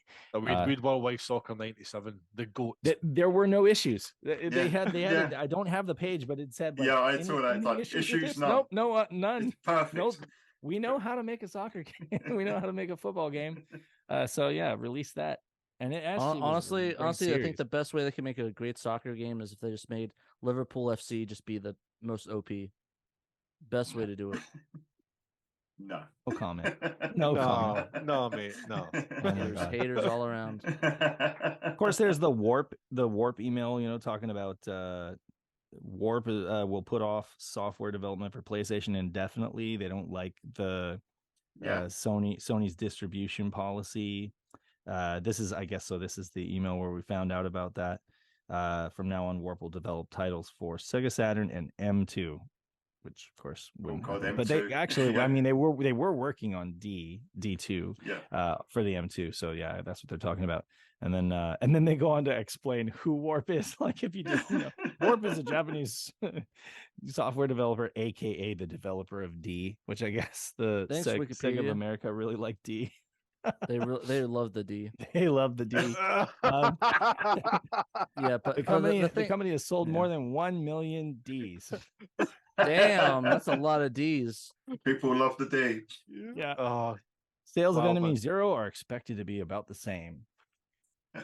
But No. in all seriousness, no, those games are really good, and like Enemy Zero is honestly really great, and it's just a shame that they couldn't really get a lot of that print. Like, but it was dead by the time Enemy Zero came out, and like they just released like I think 2 of them total in the States, so 2 copies. I imagine it was expensive to produce as well with the 4 discs, because Yeah. the PAL versions are a lovely double case. So, Mm. one thing that that jumped out at me was Ridgewood Saga, obviously Mysteria sequel, Ridgewood Saga 2 getting a translation, and Luna both keyed for 1996. So that's financial year 97. So right, yeah, the fact that we never got a translation of the former, Rig that Lord would have Saga. been great. Yeah, that's right. Absolutely, it's a phenomenal game. People need to try it. Like, I keep saying that on the Shiro show. Like, if folks haven't tried it, give it a shot, even in Japanese. But if somebody will translate it, I'll donate to that cause. Yeah, because the first one's great. It is, yeah. It's underrated. And one of the unreleased games that was interesting though is that the Panda mentioned was Jurassic Park, that Sega STI was Jurassic releasing. Park, yeah. And what he mentioned is that he thought that he wasn't sure what they were talking about, but I think it might have been the sequel to the Jurassic Park Sega arcade game, because they were looking into it, but then later realized that they weren't able to port the technology to What, the Lost World, like a arcade shooter game? the shooter. Yeah, the shooting game. Yeah, the shooting game. Okay, so you think that might have been like a potential shooter game, arcade conversion, port. Yeah, okay, because they said in the because they released the other one, but because this STI was had no STI. involvement, right? STI had no involvement with Lost World. No, but they did do the actual arcade game. Right. Arcade. Okay. Yeah. Well, that it's makes separate sense. one from the shooter, right? Yeah, because that was Sega AM3 that worked on that. I mean, what else do we have time to cover? So Netlink was huge for E3 96. It was one of their biggest strategies. I think at that point, so this is after they already realized that the ship is going down. They're trying to figure out, like, how can we reposition Saturn and continue to sell it? Oh, here's an idea.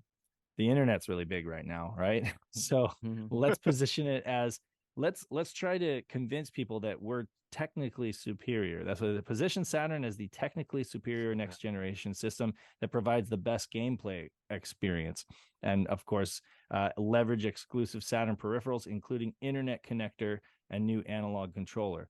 Of course, like, if you go through the thread of emails on the Netlink starting March 13th, and who is it? It's Hideyuki Kodama is talking. He is over in SOJ, basically talking about the build out and saying, like, basically, here are your choices. You either,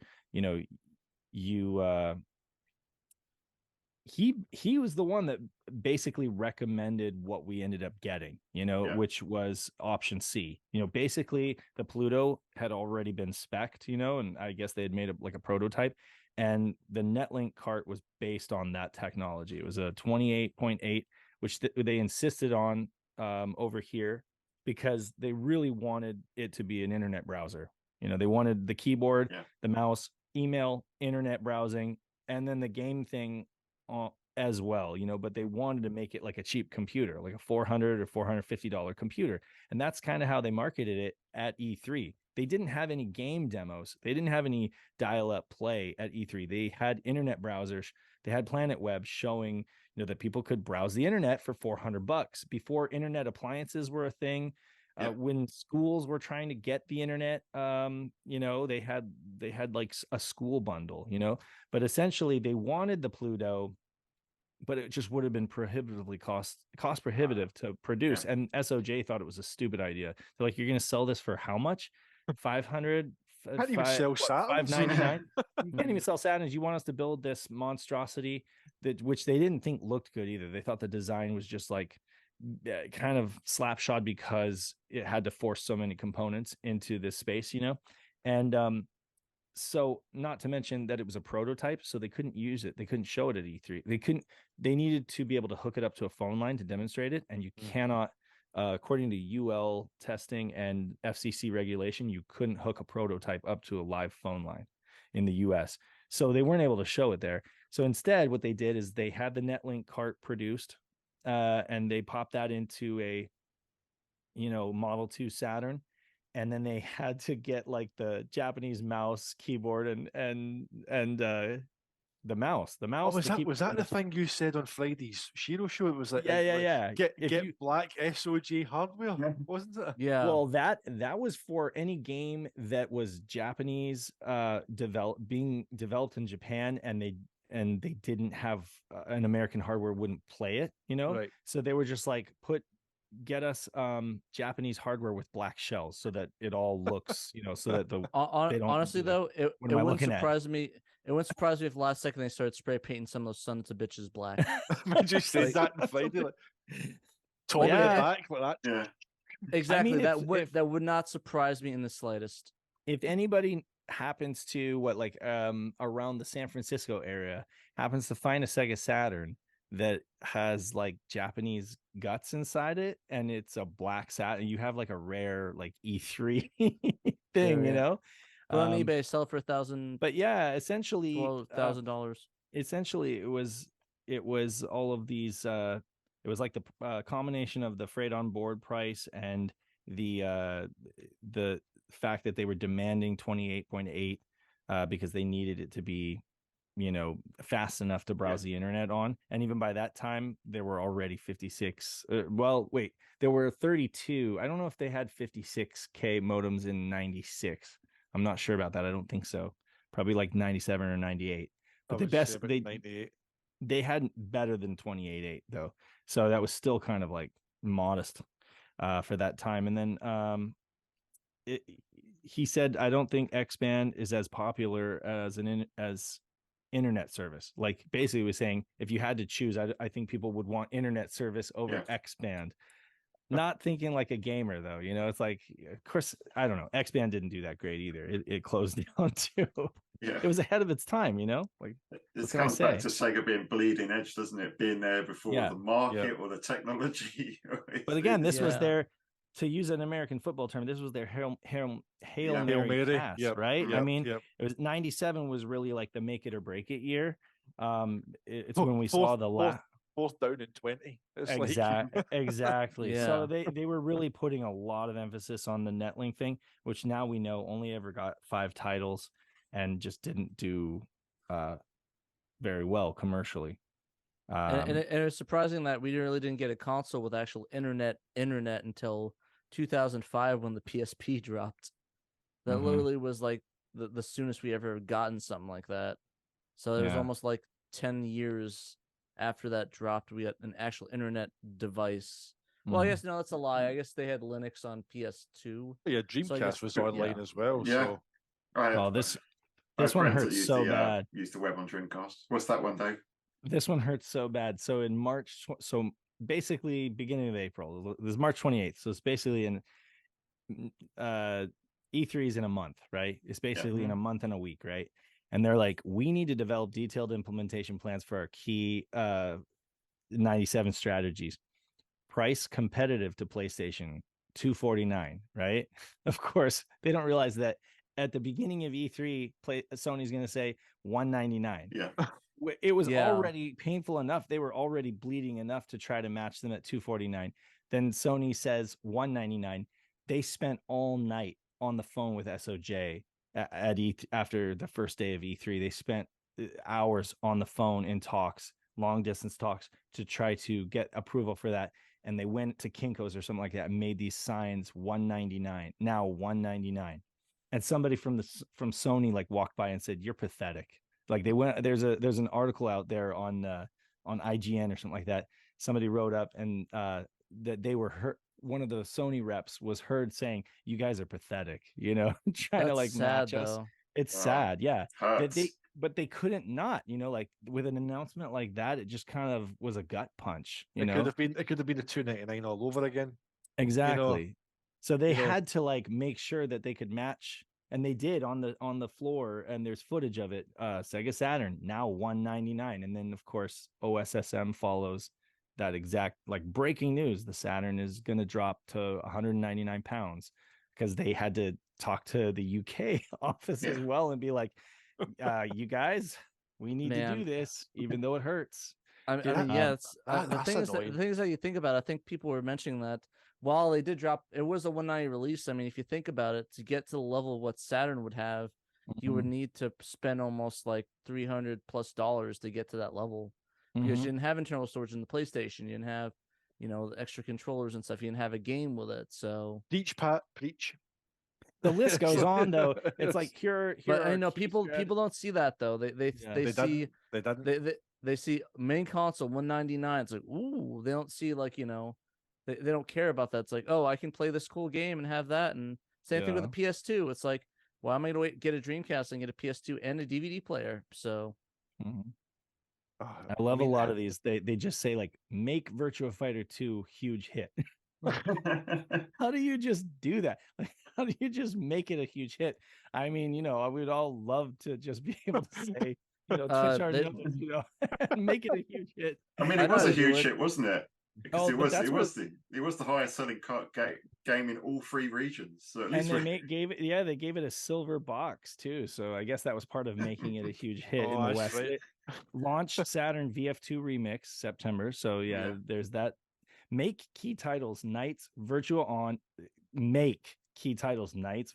Fighting Vipers, Sonic 3D, World Series Baseball 97, NFL Football 97 hits. And then right below it says RP. Yeah, and it's underneath it says RPG and just a 0. I mean, it must be talking from a marketing perspective, right? Like, make them hits, push them, I guess, really hard. Gain parity to Sony in-store interactive displays. So this is where they start hacking together those kiosks and getting them out to Circuit City and whatnot. So, I mean, they exist. They're around. You can find them in different cities on OfferUp or what are these Sega Saturn kiosks like Pat picked up. They do exist. They were kind of hammered out in, first or second quarter 96. Gain parity with Sony. They would never even come close to gaining parity, but build 4,000 by September 97 is what they wanted to do. 4,000 of these things. Regain advertising, PR, communication, coolness lead versus Sony. Honestly, those kiosks are a beast though. Those are like 300. They're almost a ton almost. Like it's honestly like I got rid of it mostly. I would have kept it if it was easy, a little bit easier manageable, but like those things were Hulk, and there's no room to put it anywhere in any other small stores. So it's like there's an email there as well about Psygnosis. Whenever they talk about the ports, they say they've chosen Wipeout and Destruction Derby, and I think they say we'll assess other titles, and then they mentioned about feature parity and making sure that it's on par with, if not superior to, the PlayStation version. So they were also acknowledging the kind of impact of the Psygnosis games. And, I mean, they were acknowledging that a lot of their games sucked. They were like, these games are poor quality, very poor quality. You would see a lot, It's kind of ironic because you think that a lot of those poor qualities are now like, the ones that people want and like are getting translated now. Because there's so many on the list that was like, Shin Megami Tensei Digital Devil Summoner, no. Lunar, no. Jurassic Park, no. All these others, Terra Fantastica, no. All these games that, people wanted, people, would have played, but it just like, by the time that they realized, oh, JRPGs are popular in the United States, it was too late. Yeah. There's 97, and it's like Final Fantasy is killing it, and they got nothing because nothing's in the works, and the only thing that they have on the pipeline is... And Stoller comes in and goes, no RPGs on Saturn. Yeah. Like, you just got PlayStation Final Fantasy 7, mate. It's like, what you doing? I mean, once Mario 64 came out, the craze, like just the absolute manic craze that surrounded that game, and then the ones to follow, like GoldenEye and Star Fox 64 and stuff like that. PlayStation held on to what they had. Like they did an admirable job just keeping up and continuing to put out hits and stuff like that. But it was just like at that point, that's the point where Sega's like holding on, being trailed by the car, and then they let go. Yeah. But I mean, you have other stuff here, like so coolness lead. It's at this point that they stopped really focusing on we have 8 processors. With 8 processors, you can do. They stopped doing that stuff, and they started doing the Nintendo 64. It's not worth waiting for, or Sony PlayStation. You're not ready. They started doing that because they thought that's what equals coolness. But of course, everybody has a different idea of what's cool. Ironically, everyone did the exact opposite. It's like, the Nintendo 64, it was worth waiting for. It was PlayStation. PlayStation, it was like we were ready and we were blessed because we got all this support. Like, and I'll admit it. I think PlayStation in the West is probably the best way to play RPGs in that era. Straight up. They say sell through current Genesis game, Genesis and Game Gear. Oh, wait, I can't read. Sell through current Genesis, Game Gear, and Sega CD software inventory. That like how sell through, which means sell it to people. That's not happening. I mean, it's not happening. You have warehouses full of this crap, like that's ridiculous, And what games, like the only, I think towards the end of it, they really didn't release anything. Columns was like the big Game Gear game that everybody was buying. Yeah, Columns is fun. I have a copy of it. But yeah, it's like in the big games, like they just didn't really care. Like, oh yeah, who's gonna play this Snatcher game? Who's gonna play, this Hyrule Flying Squadron game? These weird games. No one cares about them. Let's release 12. They saturated the market with Sonic 2, to the point where nobody was buying it anymore, because everybody either had it or didn't want it. And they were like, we have all these extra Genesis 2s or Mega Drive 2s that like were tailor-made for like the Sonic 2 promotion. We need to slap stickers for different games and pack different games in on those to turn it into like a Vector Man version or Columns version, to try to get this stock out, and then like do test markets where they would try to sell things for like $50 or something to see if it would work. I think they did that with the 32X. Like, let's just try selling this thing for $49. Nobody wanted it for $49. I remember it being 25 over in the UK. Oh yeah, that was like bargain bin. That was just like, take it. I wanted one for one at that price now, though. I know. I wanted a 32X. I thought that was an affordable way to get into the next gen. But by the time it was 25 quid, I was like, I'm just gonna wait for it until I can afford a Saturn. Man. But yeah, no, it's just a sadness because, like, I mean, the Sega CD, you can argue there's some really great titles to play on there. The 32X, it's like Knuckles Chaotix, maybe the Super Tempo. Knuckles Chaotix isn't great, and I say that as a Sonic fan. I mean, that should have been a Saturn game anyway, shouldn't it? I mean, that was originally in development for the Saturn, and then we got moved over. It could have been amazing on. I mean, yeah, it would have been great. I mean, if they didn't just but even in the document it said focus on 3D titles, and try to make all the Genesis games look 3D, like Vector Man and Sonic 3D Blast. It said that it's like try to make and Virtua Fighter on the Genesis. Try to make any new Genesis games that come out should try to look 32-bit. Yeah, that Virtua Fighter game on the Mega Drive is fucking awful. Check this out, guys. Though I want to know what you think. Get expenses / organization in line with likely sales. Complete any restructuring by April 15th. Do you think that restructuring includes Tom leaving? Yeah. Oh, yeah. That means restructuring is keyword for shit canning everybody that they Yeah. Aye. Yeah.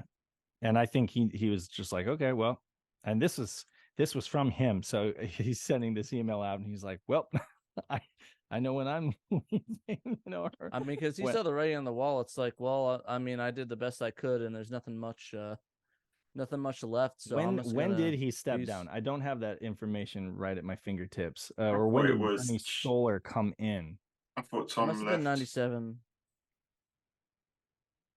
Tom left mid '96. So he tendered his resignation on July 15th, 1996. Okay, and this was sent Okay. in basically beginning of April. So yeah, just a handful of months Yep. prior. So it's like the writing was on the wall, and he said that the restructuring needs to happen by April 15th. Okay, so he stayed with it a little bit longer, but again, his hands were tied. SOJ wasn't really letting him, take the wheel on things. They constantly had to ask. So Sega had autonomy with game publishing, and they did their own long boxes. They did their own game publishing, but when it came to hardware and a lot of software, it was just like they were completely beholden to SOJ to give it to them. It's like catch-22 though, wasn't it? It's like, because we always look and go, well, Tom's hands were tied by SOJ, but then right. SOJ are looking and going, well, you're spending too much money here. It's right. like, so when I say his hands are tied, it makes him sound like a victim, and I don't mean to do that. But what I do mean to say is, whether you agree with his plan or not, he wasn't executing his plan, because even if he was executing his plan, it would have released on September 2nd. Like what? Aye, so exactly. from the very get-go, he was forced to it. The ball got rolling, and it was all just downhill from there. And he wasn't calling the shots. So I think that he was just like, well, my time here is up. I did what I needed to do on the Genesis. I recreated the same kind of magic that I did with Barbie and He-Man, Masters of the Universe. That's what they called me in here to do. And by this time, it's just like I'm a ghost of what I was during the Genesis era. So what's the point? Move on to something else and don't be remembered for this. I think. Yeah. Anyway. Yeah. What else do you guys want to talk about? That we kind of worked our way through all of the net. I think yeah, we covered a lot. So yeah, I was thinking of a few points, but we went for a great deal there. Go for it. Quite a bit. Do you have anything else you want to talk about? Roach Racer? I have no idea what that is. All we have is like a title screenshot. But yeah. Even the good on mine. Oh, go ahead. I was gonna say I think I'm good on my end. Yeah, I'm good on my end. Yeah, I guess just sad, no RPGs. No, we needed some of those translations to come over. It's just a shame that they didn't. But guys, I mean, it's the best part of 2 hours. And I know it's early hours in the morning now where you must be feeling it. So I think we'll bring it to a close there. But please, before you go, just let our listeners and our viewers know where they can find you. They should know where you are already, but just in case anyone needs a reminder. Well, they use SegaSaturnShiro.com or Play Sega Saturn. Yeah, you can find us on YouTube at Play Sega Saturn, Twitter, Play Sega Saturn. I mean, literally soon. And just Play Sega Saturn, basically. For folks who don't know, Sega Saturn Shiro literally means Play Sega Saturn. Do Sega Saturn. But yeah, that's literally Saturns. That, and it also means white Sega Saturn. Exactly. But yeah, so you can find us there. You can find us on our, join our Discord from any of our YouTube Shiro shows. You can link through to our Discord, join or on our website. Love to have you. I think you guys wanted to know my favorite game music, right? Sega game music, right? Yeah. Just very, very, very quickly, we'll finish off with my favorite. Oh, very Sega. quick. Are we like okay? So it's just obviously your favorite Sega console, your favorite Sega game, and your favorite piece of Sega music. Okay. Favorite console, Saturn, no contest of all time. What was the second one? Favorite Sega game. Favorite Sega game is Nights. Well, actually, it's my favorite game of all time, Nights into Dreams. And my favorite music is going to be the PSO soundtrack by Hideaki Kobayashi, Phantasy Star Online, Sonic Team game, and Hideaki Kobayashi. Like, that soundtrack is just, I like the Nights soundtrack, but I like that one even better. Brilliant choice. What about yourself, Pat? Favorite console, favorite game, favorite music? Favorite Sega console, Dreamcast. Saturn pretty much almost on pars. It's like sort of like this sort of thing, neck and neck.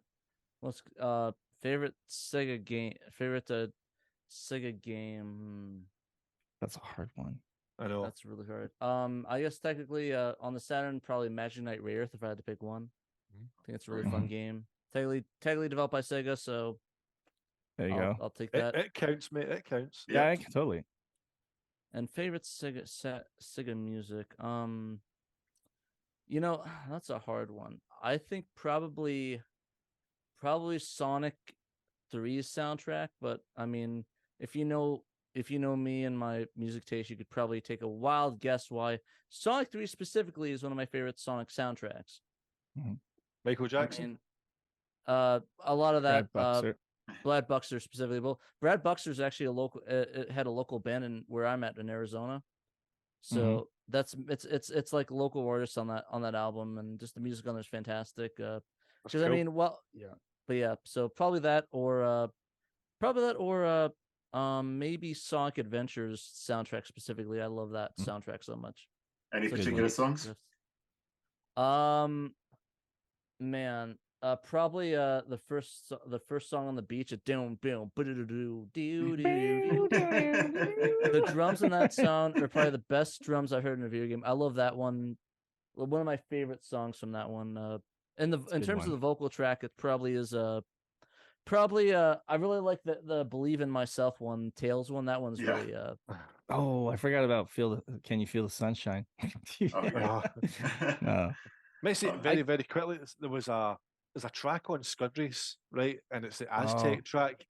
And I'm not kidding. Right, listen to it. Go on YouTube and go to the Scud Race OST and load up the Aztec track.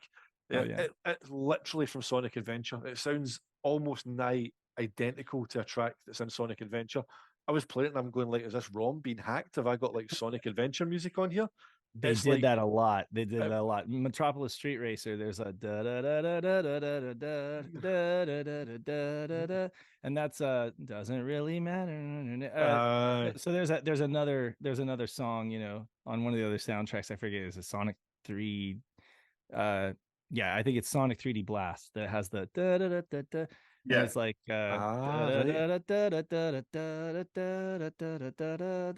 you know, yeah. So no, that's Metropolis Street Racing. It doesn't matter what your name, right? And then they use the same tune in Sonic 3D Blast.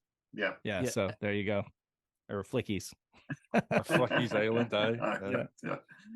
Guys, it's been an absolute joy. I think we could have talked for hours, but conscious that it's late. Somebody has to edit this. Do you guys edit or did you just throw it up? Oh, okay. Yeah. Well, good luck. Yeah. But guys, that's been an absolute blast. We'll have to do a lot more of these because every time. Thank you, guys. Yeah, thanks for making it work. I know it was hard. Thank you, guys. Thanks for taking the time and coming on. It's been an absolute blast. We love you guys. Yep. No, everybody knows. Love you guys. We'll continue to pump you guys up on our end and let people know they got to sub to you and they got to listen to your podcast. It's amazing. I look forward to all the wonderful creative things that you guys are going to do. I'm sure I know you've got some bangers that we just don't know about yet. I mean, if you could do the dream I want a Saturn Awards show though. That's the one that I'm always coming. Yeah. Oh, okay, good. The Oscars, Saturn Oscars. Yeah. Okay. Well, I'll be there. Fantastic. Same. So viewers, listeners, please check out the Shiro guys. Let us know what you thought. If you've seen the document, give us a comment or get into the Discord, if it's Radio Sega or the Shiro Discord. Contact us on Twitter. You can find us at SEGAGuys. You can find James at the Segaholic. You can find myself at Swooper_T. But until next time, we will see you on the Sega side. You must play Sega Saturn. Sega!